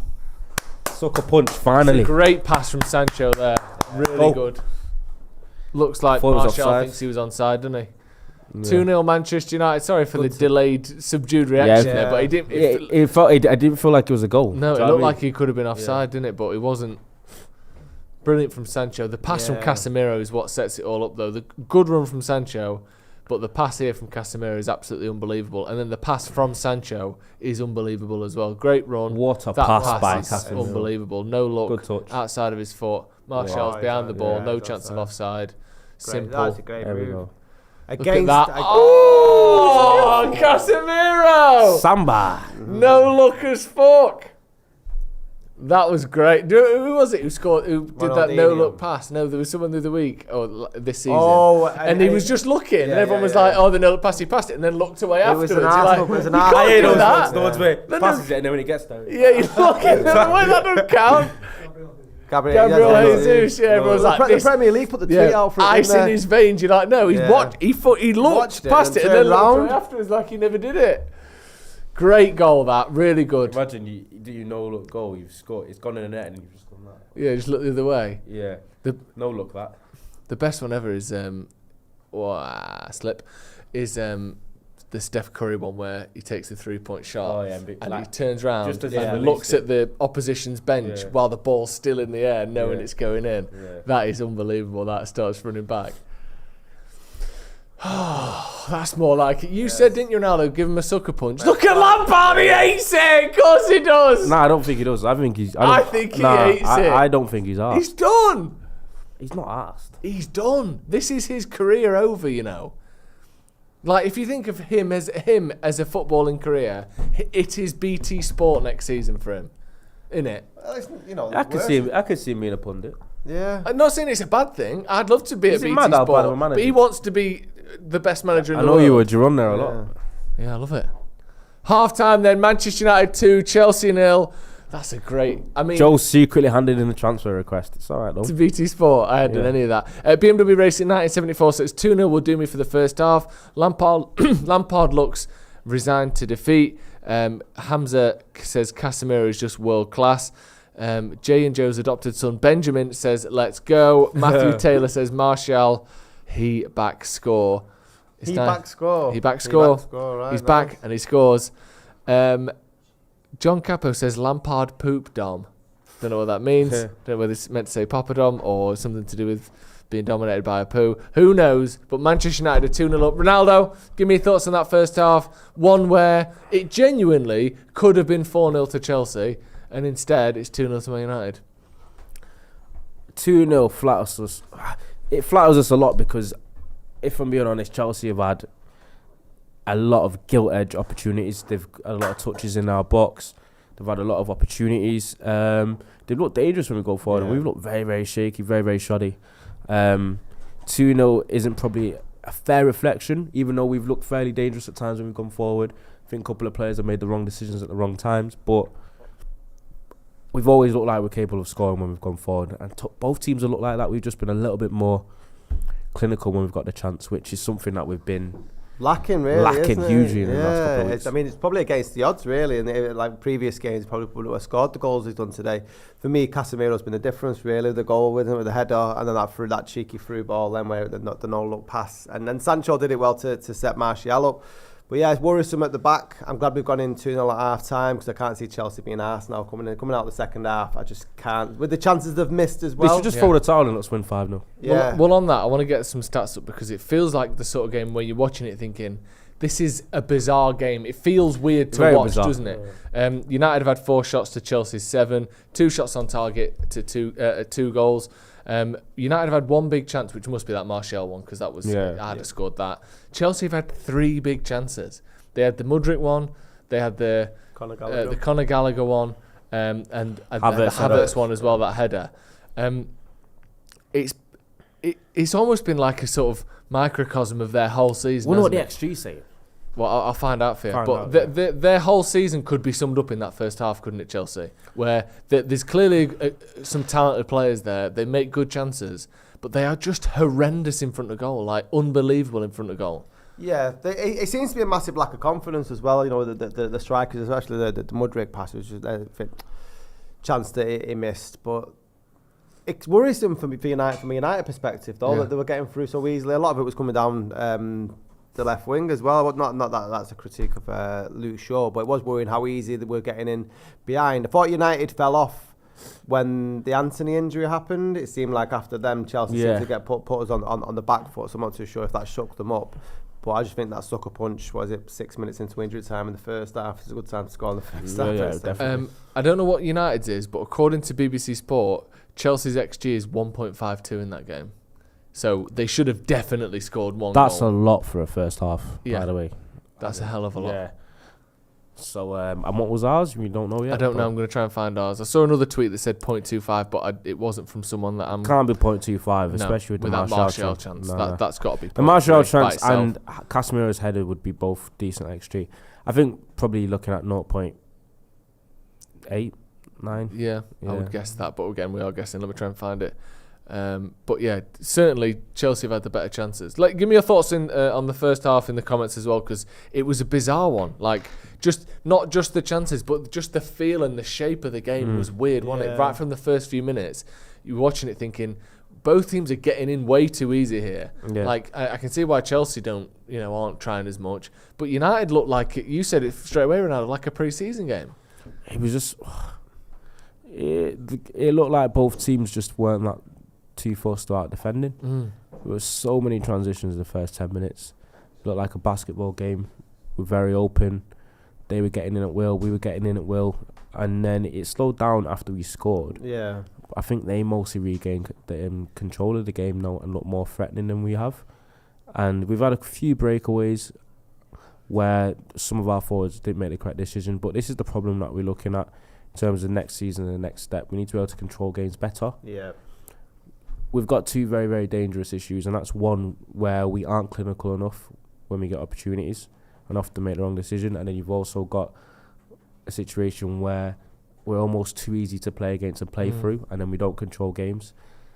That's not going to work very well next season if we continue that. So it's about getting the right structure in the team, the right players in the midfield area as well. I think Eriksen has struggled badly defensively in this game. I think the likes of Enzo and... Is it Chukwueze? Is that how you say his name? Yeah. And Conor Gallagher, he looked too mobile and too quick for him. Yeah, so the game was passing Eriksen by a lot. And that's the one criticism of him.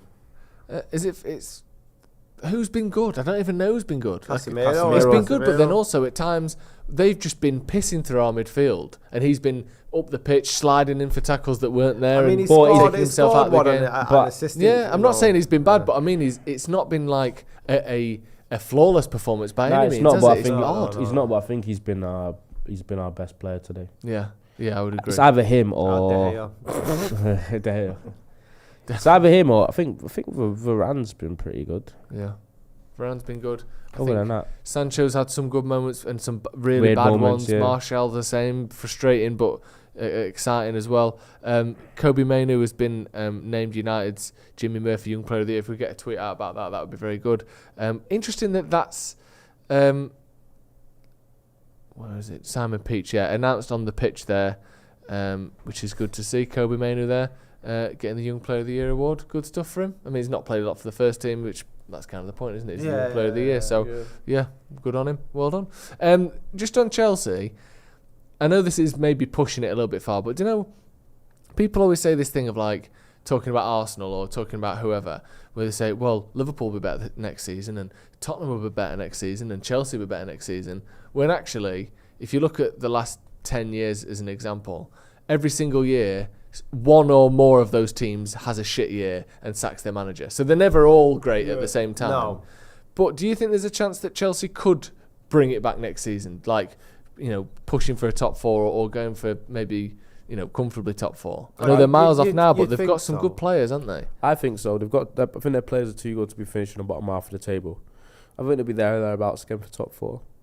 I think they'll, especially if they will dip into the market again. They've got some good players there. I know João Felix probably won't sign permanently. I think that'll be a loan that probably ends. I know he's not a big fan of Atletico, but that probably ends. They'll obviously get Brower back. They'll probably get a striker.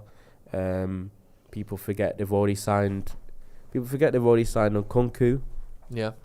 He was a January signing that's going to come in the end of the summer. They've signed Malo Gusto, who's going to replace Azpilicueta as a backup right back.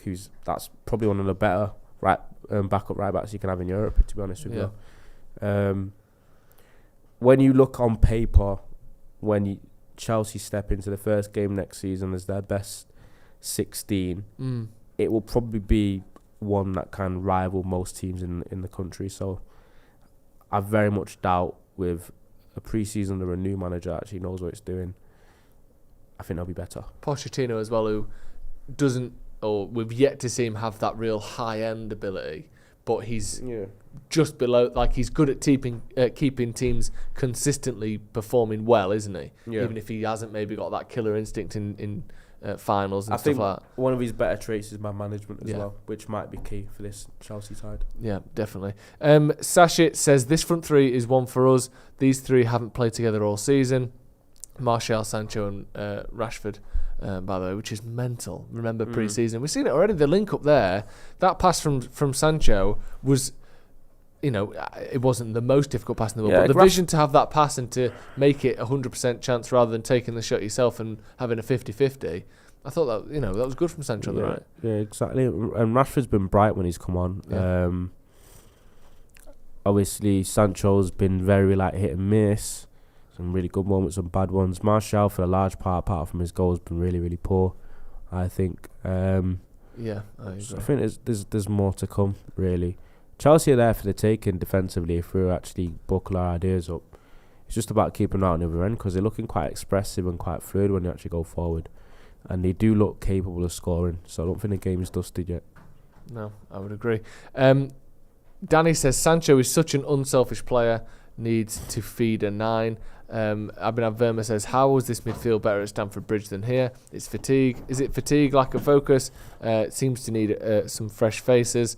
Well, we'll talk about fresh faces, because United in the last sort of 2 days or so has been linked pretty heavily with Neymar, of all people. Someone that I didn't think we'd be linked with at the start of the season, but now here we are. Yep. First of all, Ronaldo, I'll start with you. Do you think this is the sort of signing that could happen?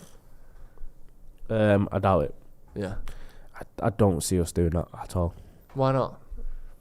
It just doesn't. He doesn't fit. He doesn't fit what Ten Hag would be trying to do, in my opinion. I think it's a signing where it's an Ed Woodward type of signing. Do well in the socials. Yeah. Do well in the shirt sales. Cause a little bit of drama, a bit of excitement. Yeah. But in terms of fitting into a system and having the right personnel, the right characters, I don't see that being a blend at all. Neymar, for all the ability he has, which in terms of ability, I don't think there's many footballers in history that I've got more ability than Neymar, if I'm honest. But in terms of actually delivering and playing within the confines of a team, he's not really done that since his early Barcelona days, and he's obviously injury prone. Wages can be problematic. I just don't see it happening at all, and I'd not like to see that happen, to be honest. Yeah. Do you like him?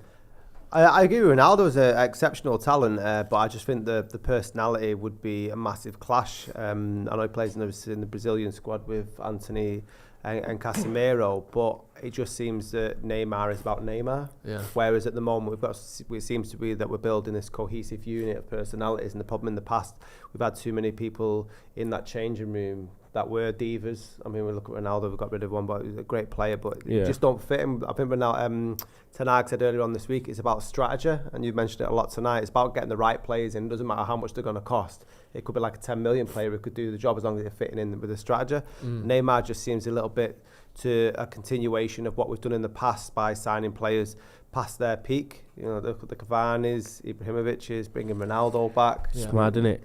It's a mentality thing, because with Neymar, see this, like people say, the show poniness, the petulance, the diving.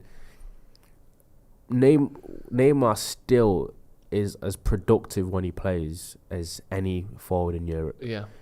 People talk about those things, and whenever you look at his statistics end of the season, it's like 25 goals, 25 assists minimum. He's productive. He has spurts of form, but he's not someone that I'd probably vouch to sign for United in terms of the way that we're trying to go and what we're trying to do. It just wouldn't work, in my opinion. But I don't want to discount the quality of player that he is, because as I said, in my opinion, for players I've seen ever, I think in terms of just pure talent wise, he's probably up there with Messi, if I'm honest, in terms of footballing ability. Yeah, he's and people can't discount that. Like, Neymar's definitely naturally one of the best footballers I've ever seen in my life. But Neymar this season as well, 29 appearances, which that is the problem in and of itself. Yeah, we are at the end of the season, and he's played half of the games for PSG. But 29 appearances, 18 goals, 17 assists. Like, he's averaging more than a goal or assist per game. Like, he is, like you said, unbelievably productive. And I think he started the season with like 9 assists in his first 6 games or something mad. Like, he is unbelievable when he plays.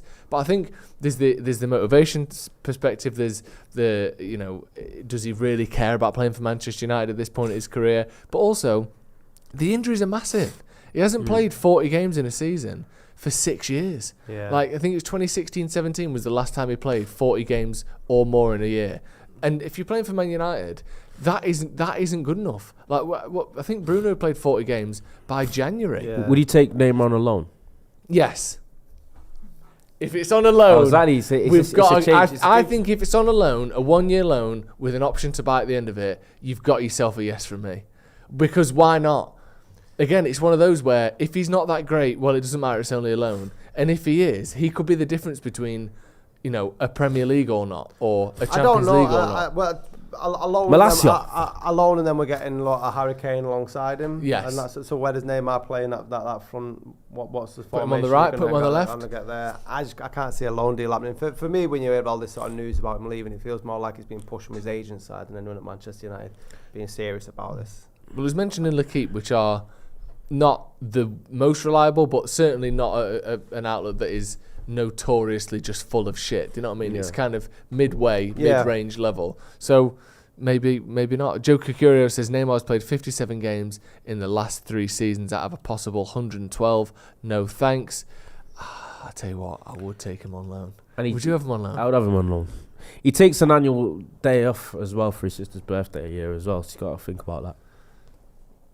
He's a family man. That's what I'm saying. Family, right, so he's got his morals, has he? Yeah, he's family man in Alabama. Let us know in the comments if you want to see Neymar and his morals at Manchester United. Right, the second half is kicked off 2-0. Luke Shaw's come off for Malacia. Not sure if it's injury related or rest related. He's one of those players, Luke Shaw, that plays every single week, but there's no sort of social media campaign to give him a rest. Like, everyone tweets, oh, Rashford needs a rest, Bruno needs a rest, Fred needs a rest. Luke Shaw plays every week as well, you know. And no one ever says he needs a rest. Ridiculous. Yeah. The guy needs a rest. Can we get a bit of volage at some point and a reduction of the Neymar-ness of the visuals? Second half kicked off. Some people in the comments getting excited. Don't know what about. Someone said, oh dear, Ronaldo. I hope they were talking about you and not the other Ronaldo. I didn't say anything wrong. Yeah, well, you say that, but people seem to disagree. Isaac Hobson says, where would he play? Left wing is Rashford, cam is Bruno. I think we would find a way to fit Rashford, Bruno and Neymar in the team if he was available. A front four of Bruno, Rashford, Neymar and Kane, that That works. Just trust me, that works. I just can't see I don't Neymar, care who's Kane playing and where, Rashford that in works. I'd see that. Neymar could play off the... Oh, here you go. Is it Lindelof? Lindelof. Chat? What's going on? Sancho. Bruno. Oh, sanction. He should have buried that. Fuck's sake. You don't need to hit it that hard. There was two He does plays. that a there. lot, you know, where He he did it just the other kinda- week. There were 2 plays left to him there where he could have squared it. I mean, what about this from? Was it Brilliant by Lindelof? Thing is, I agree that he could have squared it, but he doesn't need to. He just hit the target. Look at that Rashford, side of the goal. Look Look at the left side of the... Rashford here. It's open Nah, net. literally, the left side of the goal is gaping. But so is that side. He just has to he just has to hit it in. He's having a little watch now. Oh yeah, she likes watching telly. There's a dog down there, by the way. My girlfriend's parents' dog has had to come in with us due to a scheduling error. So we've got Sky in. Yeah. Unfortunately, and I hate to say this, the dog is a City fan. But we're hoping that by having a bit of exposure therapy to United, we can turn that around. Any yelping you may hear out there is nothing to do with it. How dare you? You can't attack the dog because it supports Manchester City. You don't look at me like that. Always knew she was a bitch. She is actually. Medically speaking. What does Chelsea do now? If you are a Chelsea player, if you're Frank Lampard at half-time, what do you think he said? Go out, lads, and have fun. Yeah. Do you? I'm not here next year anyway. I think Lampard, he goes a bit avant-garde and silly. I think he's sort of, I don't know, I think he's going last full 20 Tracy minutes. Emin. Last 20 minutes, he probably puts on like Expressive 4 dance, that sort of Yeah, thing. he's smoking a cigar. He's upside down, hanging over a pole like a bat. Just mad shit going on.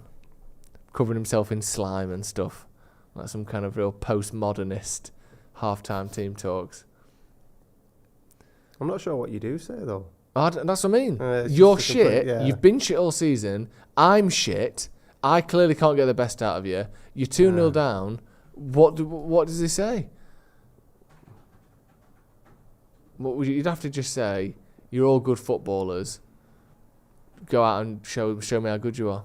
Just go out and enjoy being a footballer. Like, it's literally just the enjoyment of being a footballer is the only thing they've got left, isn't Go it? out and express yourself. Express yourself. Play with a bit of pride. Yeah, something like that. Bang of that. To be fair, their performance outside of the shots on target wasn't that bad the first time. No, it wasn't. But yeah, they're 2-0 down.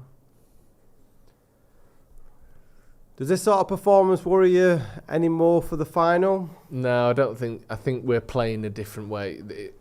Well, if we look like this, then yes, I'm worried. But I think we're not throwing everything at it, but purposely. No, I think this is a symptom of the situation rather than.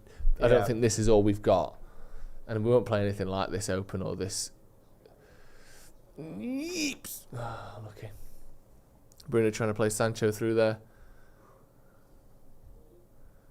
Right, Lewis Hall's just like really good on the ball, but he looks a little bit like he gets caught Positionally. defensively.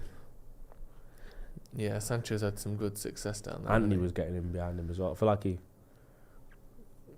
I think he's the one that definitely got the go. Have fun, lad. Yeah, enjoy yourself. That's a great 'Cause pass look at though. that for a That. pass, Fucking you know? hell. Yeah. Mudryk. Wow, good save from De Gea. That the save itself was quite easy, but he could have. It wouldn't have. Well, he had to What a make sure he ball that didn't is, palm it into the. Good player at Hall, strikers. but it looks like a Half. default character. Yeah, he does. He has no panache to his appearance. Evan does he? Ferguson's got a bit of that. Yeah, he does. Just some lad in year 11 who's like really good, but never even tries to actually make it as a footballer. Yeah. They don't look like it at all. No panache to his appearance. That's nice. Yeah. I want to Google the exact definition of panache. Is it French? Style, is it? A flamboyant confidence of style or manner. A tuft or plume of feathers, especially in a headdress or a helmet. That's the There that's you go. the That historical make version. it stand out. Yeah, get that little panachery going on. That haberdashery upstairs. Here he is again. He's got a crisp little kick on him. I'll give him that. What position, Ronaldo, is a question for you. I feel like this is the sort of thought experiment you can enjoy. You get to play a single position for a single team in the Premier League. Yeah. What position? Like, it's me. Joe Smith has been put in that team. in that position. Where do you think it is where my weaknesses and the fact that I'm shit at football would be exposed the least?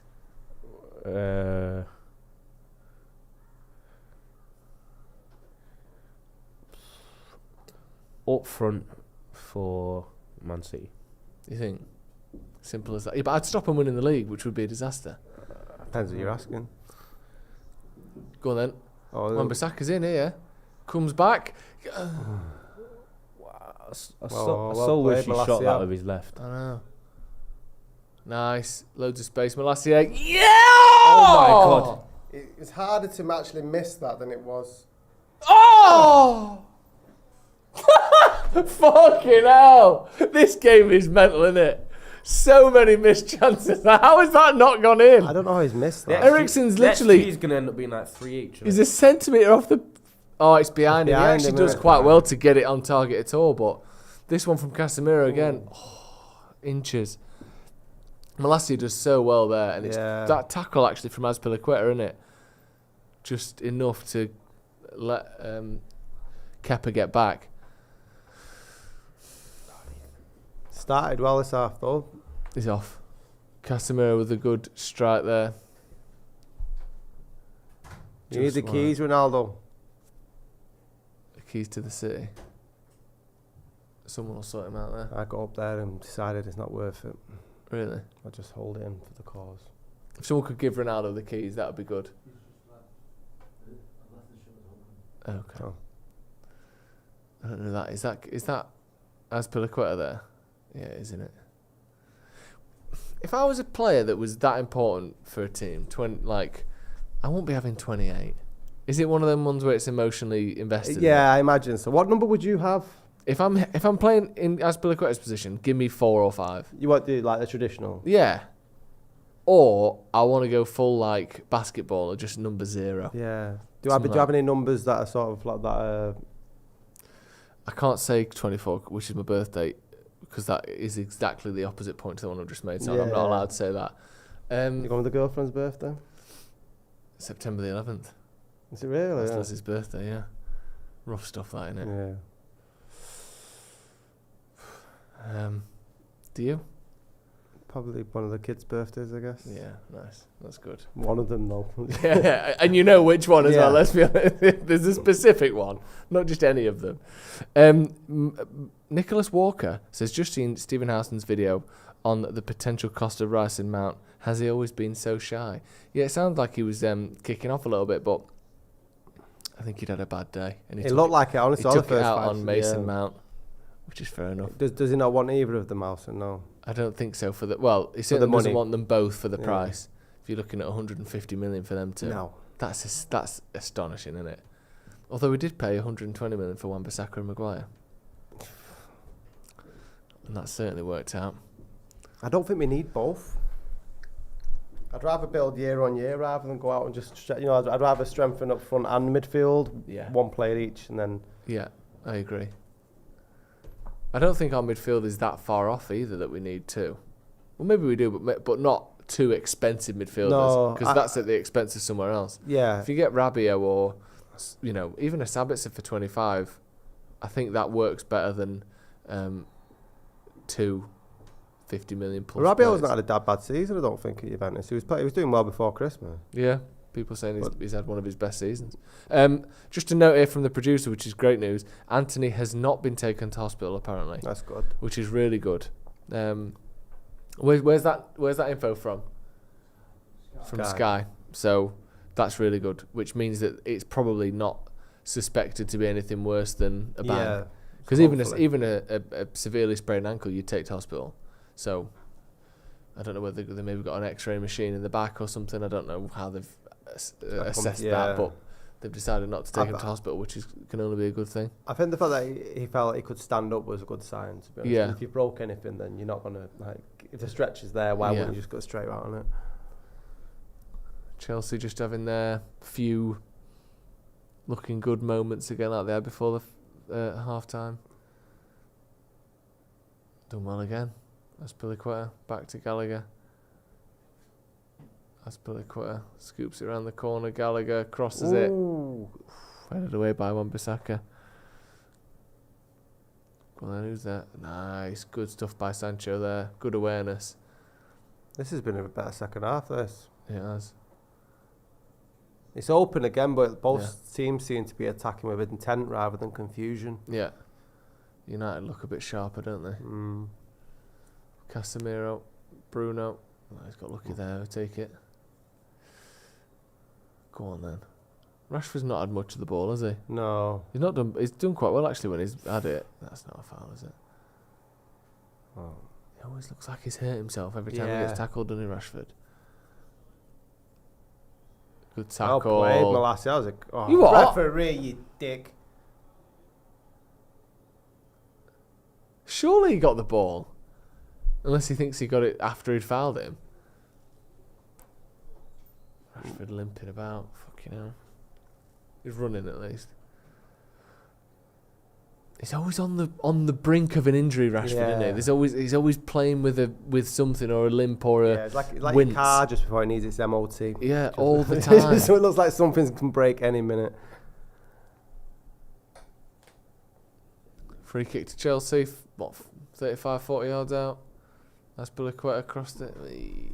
Corner. I hope we don't do what we did against Tottenham because we just have a little bit of that. Yeah, we've won this about us. The thing is that they've got to score 3. I can't see that happening. And we only need 1 point. That's a good point. That'd be a good point. It would. Corner to Chelsea.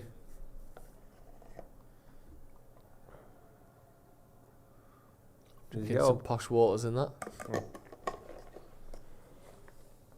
Good save. These fucking hell.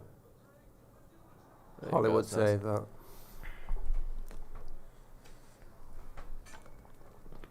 He's been their best player on it, Hall. Yeah.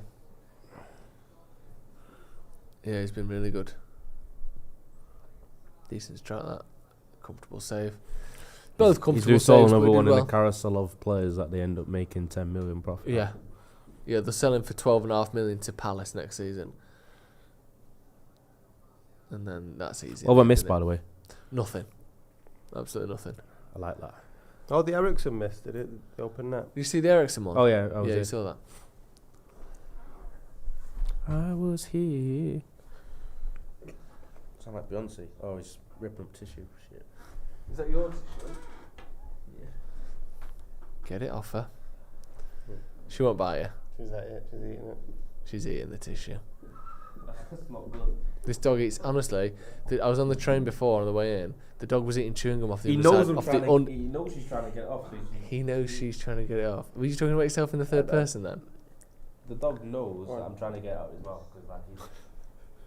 Cause Why are you struggling so much to accept that this dog is a woman? He knows she's trying to get it out of his mouth. He's at it's a girl. Right, United are counter-attacking here. Fuck the dog. Yeah. No, Well, that's different. that's a I mean, different ignore it. RSPCA. Go on, Rashford to Bruno. Back to Rashford. Oh, behind him. Fuck. So much of that. Are you going to get the dog and take it away, Ethan? Producer Ethan coming in, swooping in from the... Oh, Ronaldo. Have you got it? Pretending he's not there. Ooh. Keep going, lads. He jumped into that, didn't he? It looked like it could be given though. Yeah. I'm not gonna lie to you. He didn't get the ball, did he? No. Go on then, out. Turn right, turn The right. hell? How slow was Martial going then? Sancho to pull Take out. the beast away. Just pull the beast. There you go. Thank you. She's vicious.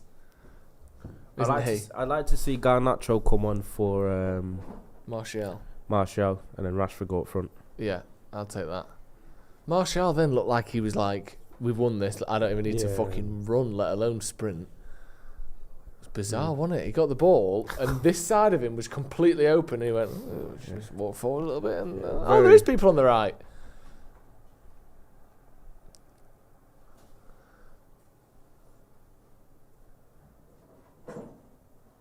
Chelsea with the ball.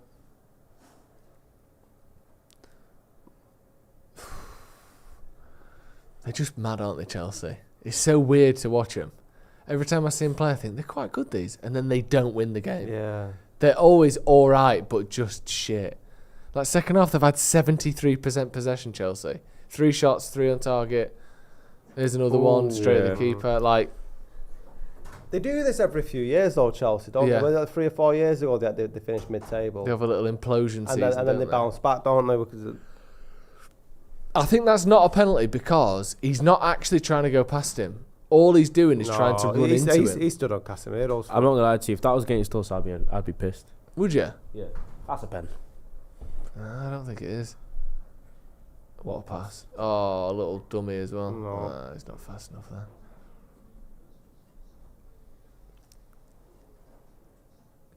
United just... We need to do better here.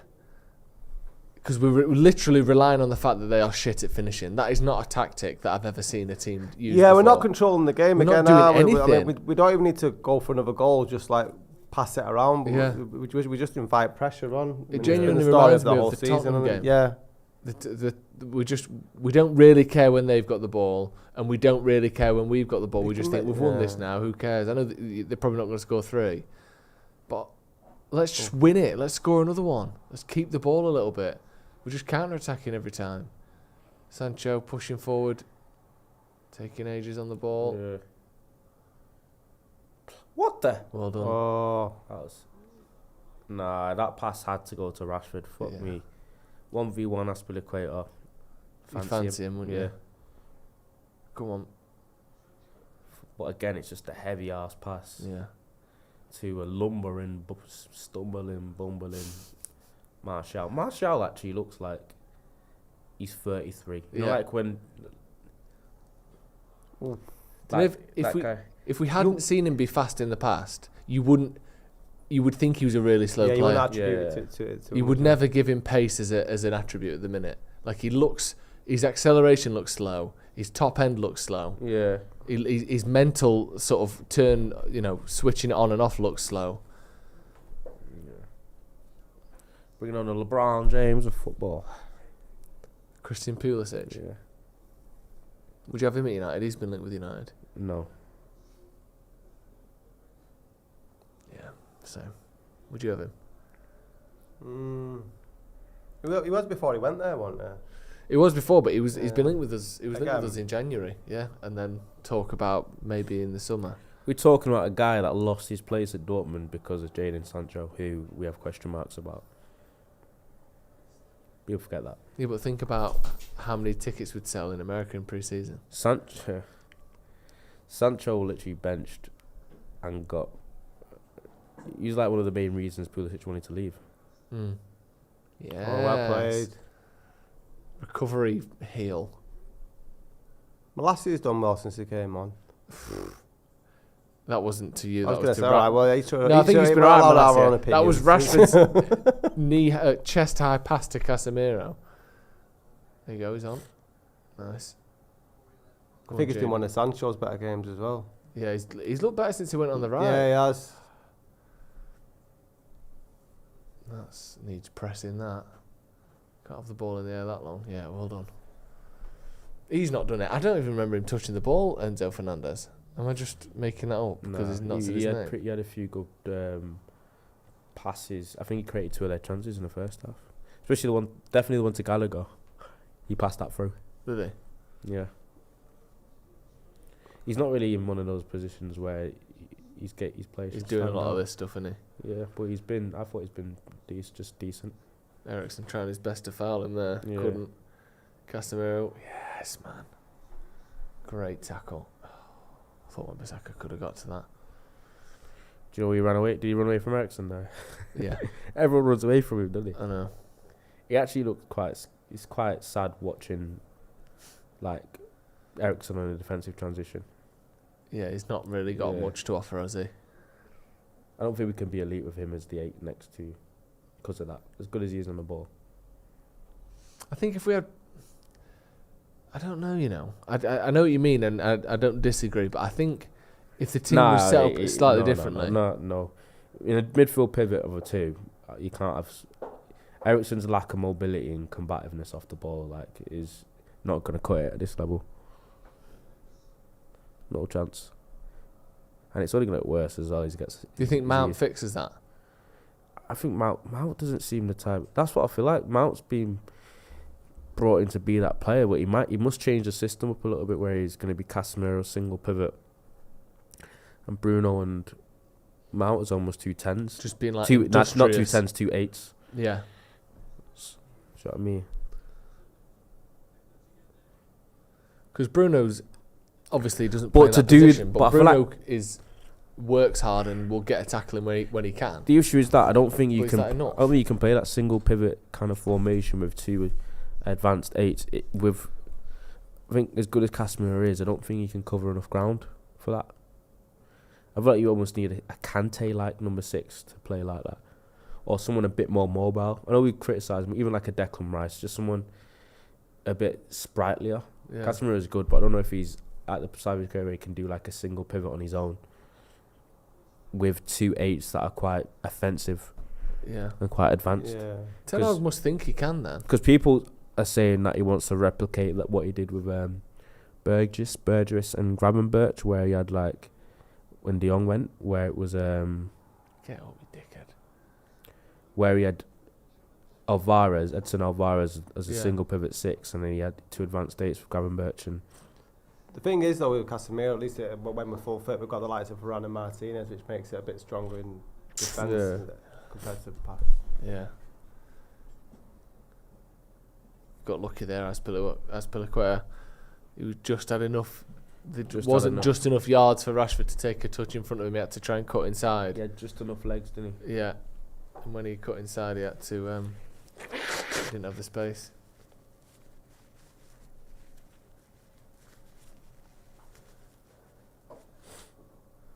Fernandez.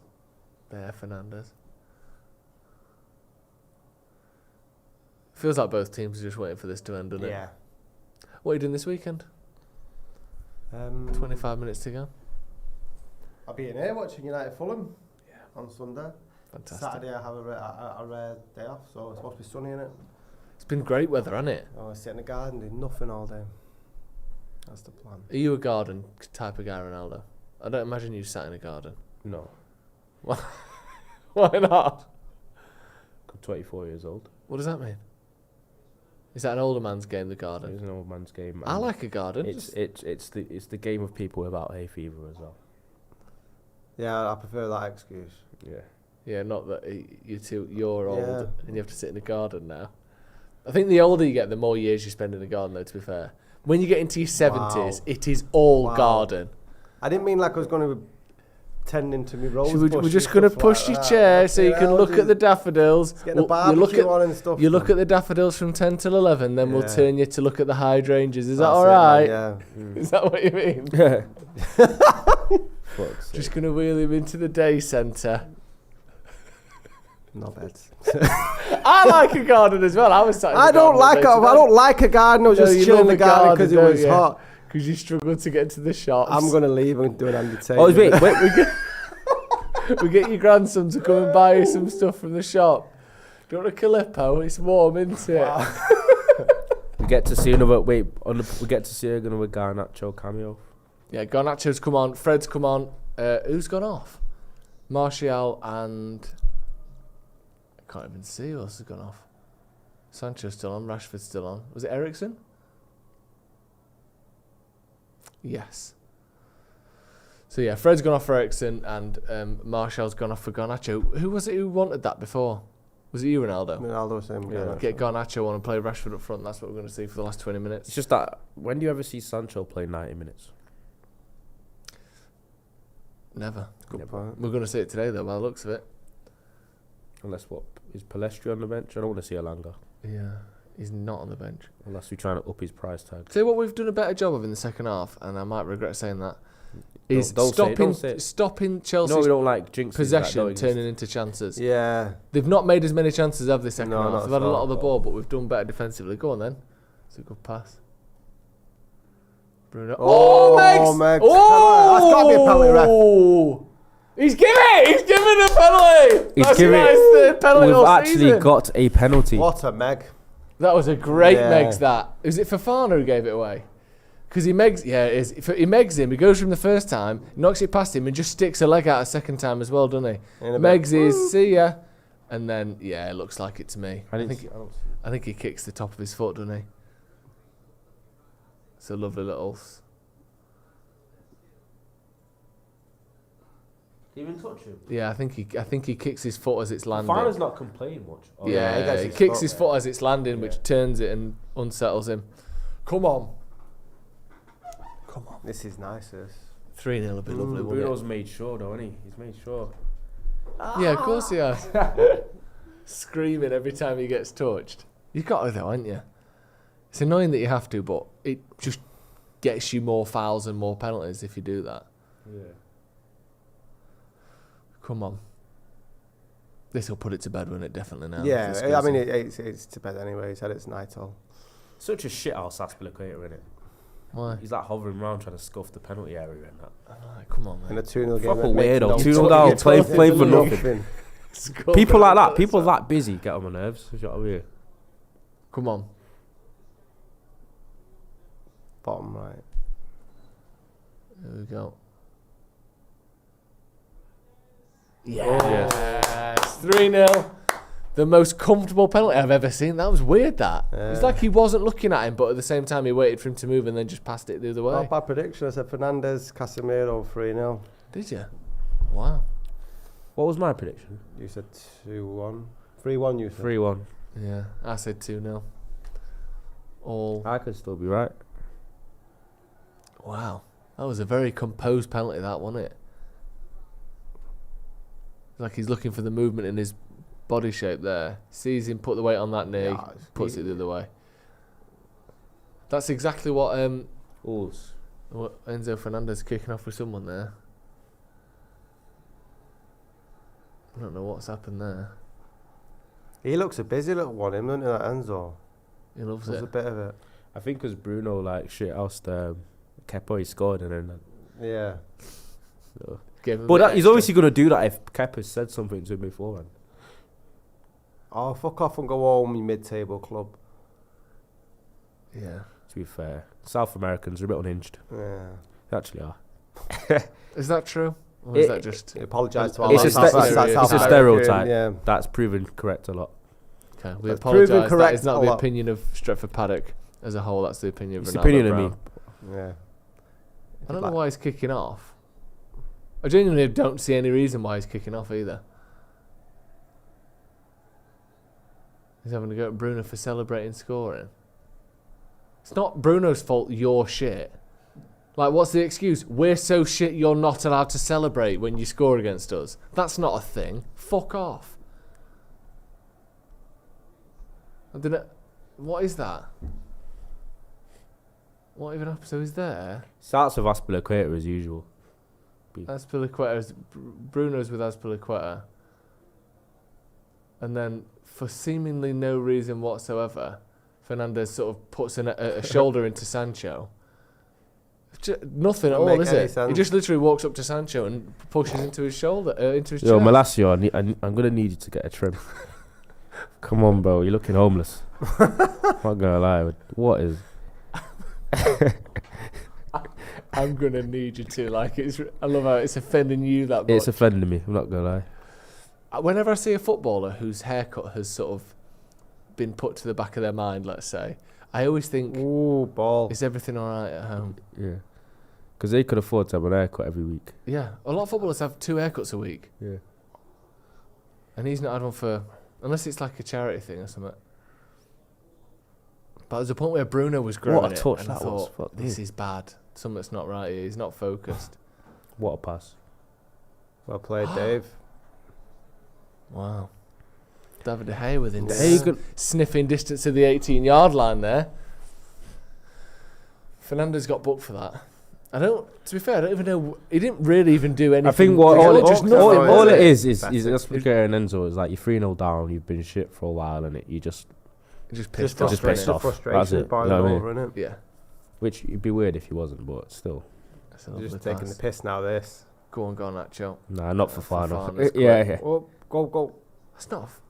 Is he giving a foul? Oh, yeah. What for? If you were a footballer, would you get those new fresh teeth that Garnacho's come back with? Would you be getting them? Probably, yeah. Would you? Because all my teeth are gapped. Yeah, well, that's part of your character, isn't it? It is. But when you're on 100 grand a week, If that's part of my character, improving my teeth would be character building. development. Would you get the new teeth, or would you? I'd get the blonde hair if it was. Would you? You look good with that, actually. You reckon? I actually do think if you bleach that, you'd be that'd no look longer good. Italian though. With that. Yeah. There's Nah. not too many blonde Italians. I think it'd look good. Oh, 3-0, eh? what about that trim? Where you can literally see like Yeah. the fair ride on Ten Hag's head. Fair ride. That's a Oh, great that's a lovely Finest ball. pass. Bad Ah. touch though. pass. Yeah, he's the one player in that defence that you don't want to be one-on-one against, isn't he? Yes, Fred. You know. Yep. Ooh, not Okay. enough swerve on it. Right? Yeah. Sorry, I thought it was bending in. Are you salivating? Yes. Yeah. Have some water. That's one goal I don't really see Rashford score. Because he hits everything knuckled. Mm. You don't really see him bend it. Like far corner. No, he's not one for a curler, is Yeah, he, yeah. Rashford? Like Ronaldo in that sense. Like, I feel like every shot he's ever had, he's just twatted it. Yeah. Like long. Cause so every time that like Rashford tries to curl it, oh my days. Rashford.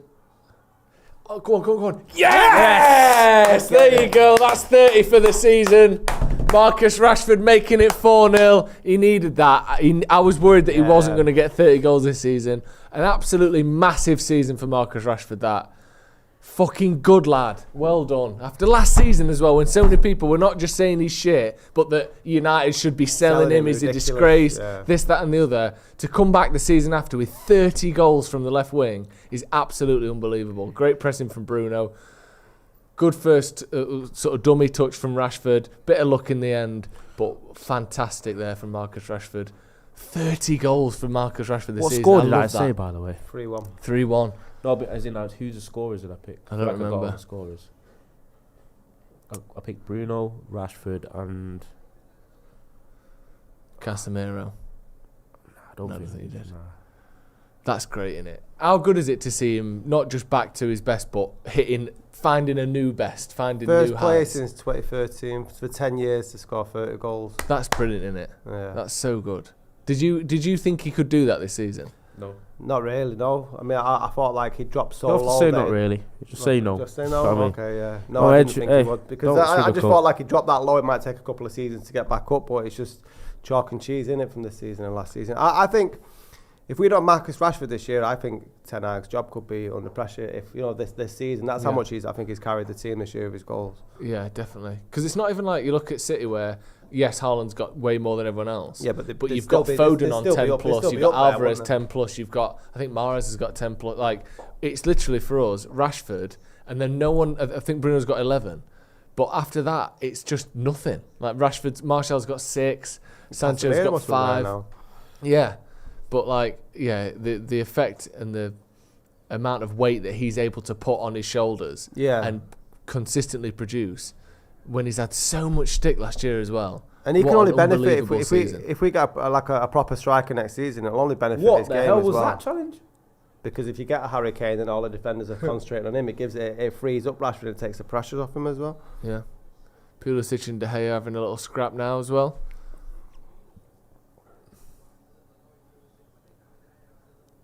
It's bizarre looking. What's our highest result this year? Not sure. Have we had any 5s? I don't think we've had a 5, have we? Ethan, what's United's highest? Pulisic got Can you remember manhandled any though. 5 or 6 highest goals result this season? Highest result this season. Most goals in the game. Can't remember too many 4-0s. Let's have a look.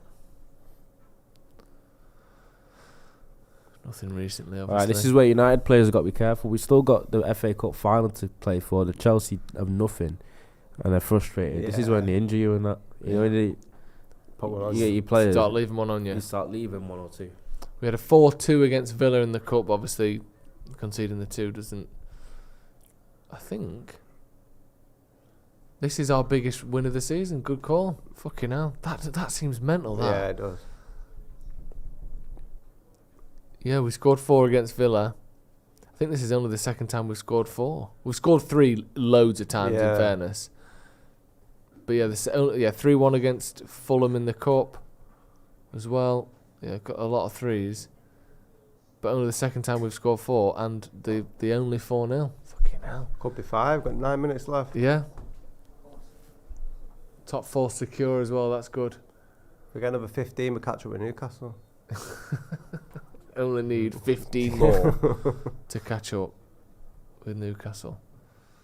Although we're ahead of them on points. We're ahead of them, aren't we? Who've Newcastle got last game of the season?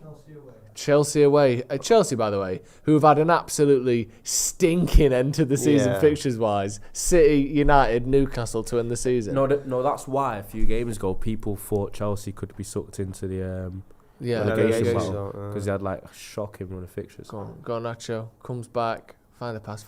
Well done.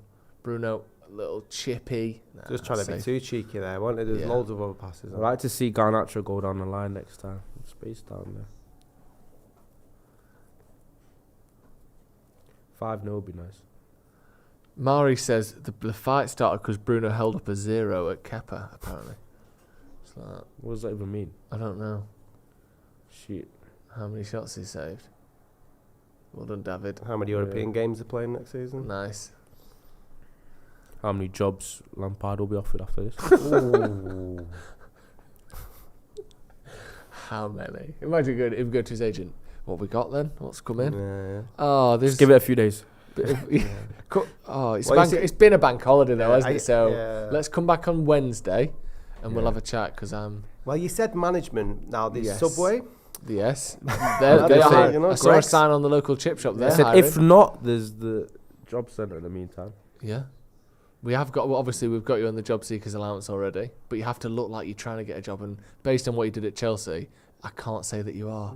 Yeah. You know, you'd have to be a lunatic to sign it at the minute. Yeah. No, you can't spin it that way. We're so good the same club signed me twice. Yeah, exactly. That doesn't count.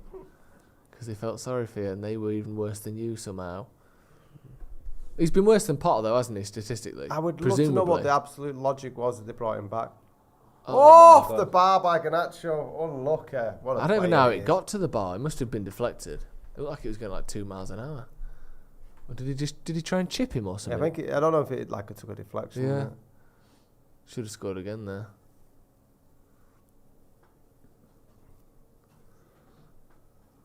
Ziyech may as well trying to go for his little trademark. Garnacho just loves getting the ball and knocking it forward. He's such an exciting if there's player. A player there or not. That's what you always say. Like, and sometimes he just runs into it. Yeah. He just goes. He goes. He's unlucky here. So it's Rashford. Garnacho comes inside, and he takes a touch, has a shot, and it hits. Whose back is it that it hits? Chalobah. Oh, and it hits the dead centre of the crossbar as well, doesn't it? Bounces back to the defender. Nods it down to the keeper. Bruno coming off, getting a much needed 5.5 minutes of rest. Yeah, Luke Shaw's at home tucked up in bed by now. Yeah. Has there been any update on Luke Shaw? Was that just for fitness, or do we know? No one said anything. Bruno coming off for Scott McTominay. I feel like we've not seen him in ages. He's been injured for a long time, hasn't he, McTominay? I can't see it's Jan. Good to have him back. Actually, I've just remembered, I had a dream about Scott McTominay last night. Oh, why? Martin Luther. Do you know, yeah, I don't think that's what his dream was about. He was talking me through, because do you remember during lockdown when he ran that 5K in like 15 minutes or whatever it was, something mental? We were chatting, just me and him, talking about how he did it. And like... running for the... Yeah. I've only just remembered, I completely forgot that I had that. Where did that take place? The conversation. I don't know, in a room, almost like one of those like coach's voice type rooms.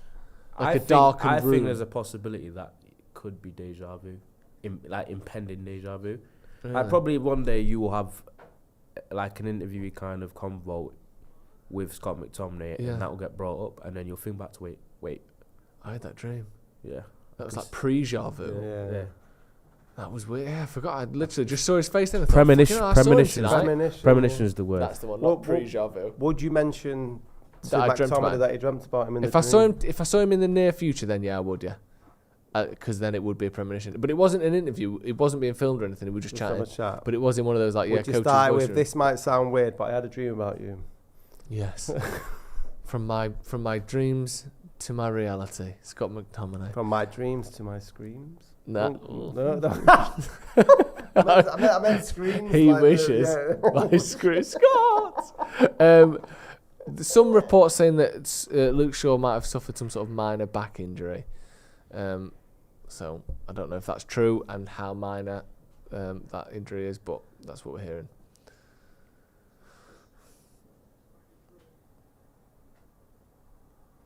Ethan James just coming around the corner there. Producer Ethan with what looks to be the most scout leader pasta bake that I've ever seen in my entire life. Really? Right, everyone, you've had your bourbons. I'm going to get my dinner now.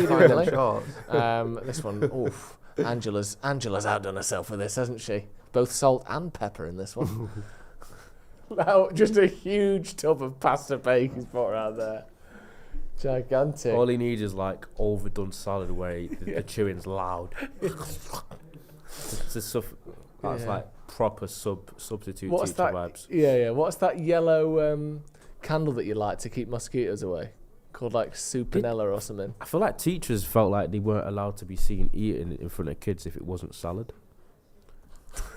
Actually, you never see a teacher eating a burger, do you? Or nothing like that. It was always a salad. Every teacher. And I'm like, that's definitely can't be what they eat normally. Do you know what I mean? Which one was part of the job description? Citronella salad in front of you. Yeah. Because like, it was always a salad. Weakness. Yeah. If they see you eating a burger, you're going to be big fat Mr. Smith. Do you know what I mean? You can't do it. You have to be eating a salad. It was probably part of the job description. Always like a bit of beetroot in it as well, wasn't there? Yeah. Some beetroot turning some mayonnaise purple. And like the only thing would be like a turkey breast slice at most. Do you know what I mean? Do you know what I mean? Somehow I think really I do know what you mean. Yeah. Go on, Garnach. Nice. Fred. Nope.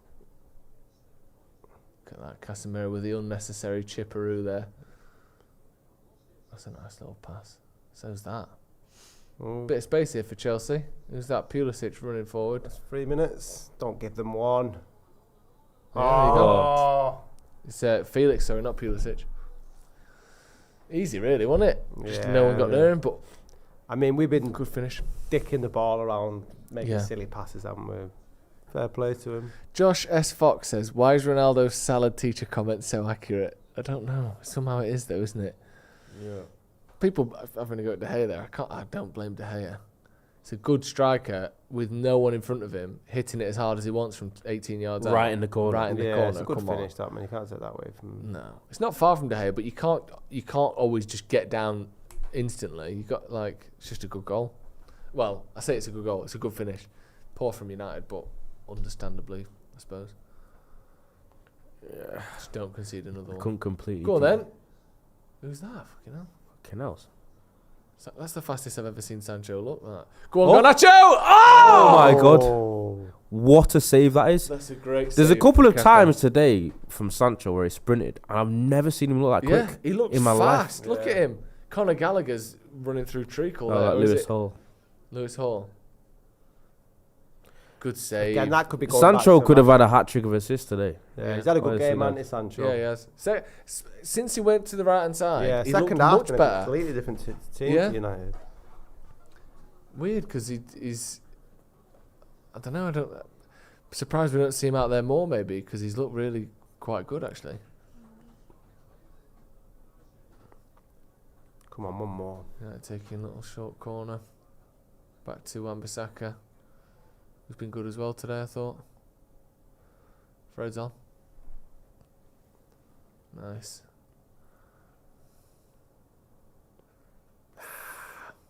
Fofana. We've got two Fofanas on at the minute, haven't they? Oh, that's a foul. Ziyech decides to stop running, but that's what I talk about. That's what I talk about players, because that bit of play like from Felix looked simple, but that was class. Like the touch, control, the shield, but then the through ball was like perfectly weighted, but Ziyech just thought. Casemiro getting man of the match. Fucking hell, he's been everywhere there, look. Christ, looks like he took the penalty as well.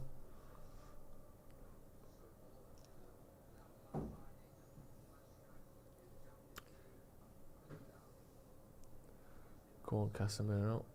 There he is, McTominay. Through to Rashford. It's always for Fana last time. Garnacho again, middle. Can get beat 1v1, but straight foot race is decent. So you go on Rashford. Yes. Oh. Good effort there from Rashford. Managed to get a shot away. Kepa, comfortable-ish save. When Rashford's feeling it and he's on form, he ain't defendable. No. Not one-on-one. Half the times when he loses the ball or does something, it's like his own fault more than him being like outright stopped by the defender. Yeah, like he'll take a touch that's too heavy or he'll time the run wrong. Yeah, you're right. Actually, it's all down to his mistakes rather than somebody else's. That's a shit head at that from Lindelof. He could have took it down. Don't let him shoot. Time.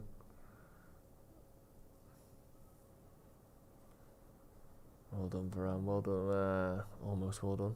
Sancho. Nice. Garnacho. He's always making a run, innit? Yeah. The thing is with Garnacho, send me. Garnacho never passes the ball and stands still. No. It's always pass and go. He is so aggressive, isn't he? You reckon we'll play any of the starting 11 against Fulham? No. Maybe 2 or 3. Who needs a game? Maybe Rashford.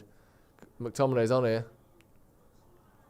Hell. Can't get that 5th. This could have been like 7. Yeah. Here we go. Again. Still Come might on, be. get the 5th. Good shoot. Yeah, you knew he would, didn't you? Because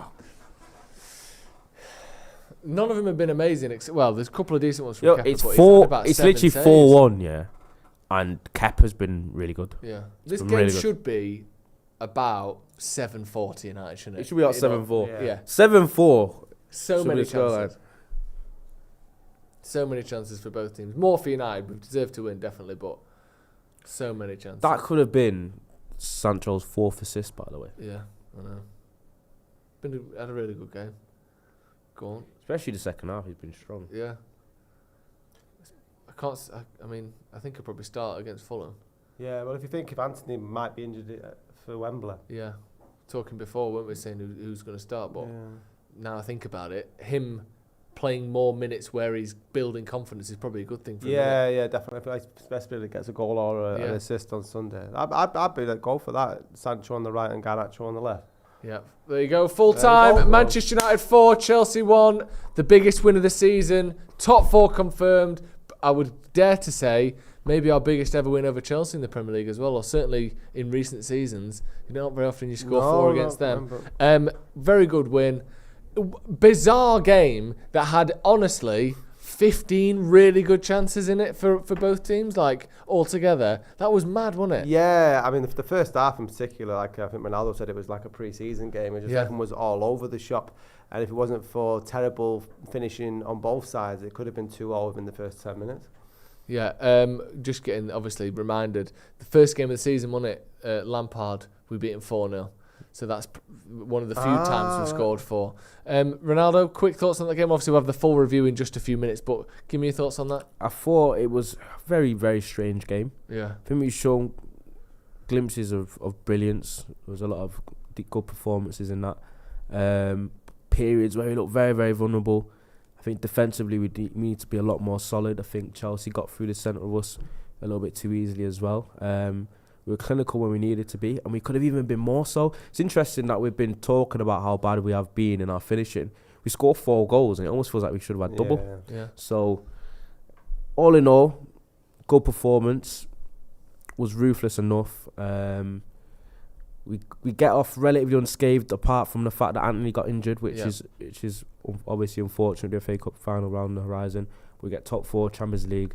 Can rest players against Fulham, and happy days, really. It felt just a very, very strange game to analyse that. Yeah, and I think a good way to end it, we're back for the review. Stay where you are, because you'll be automatically taken there, so you don't have to do anything. Stick around, you'll be back for the review in just a couple of minutes. Knights says, officially had a better season than Arsenal. There you go. Yes. What a good way to end it. We'll see you in a couple of minutes. See you in a bit.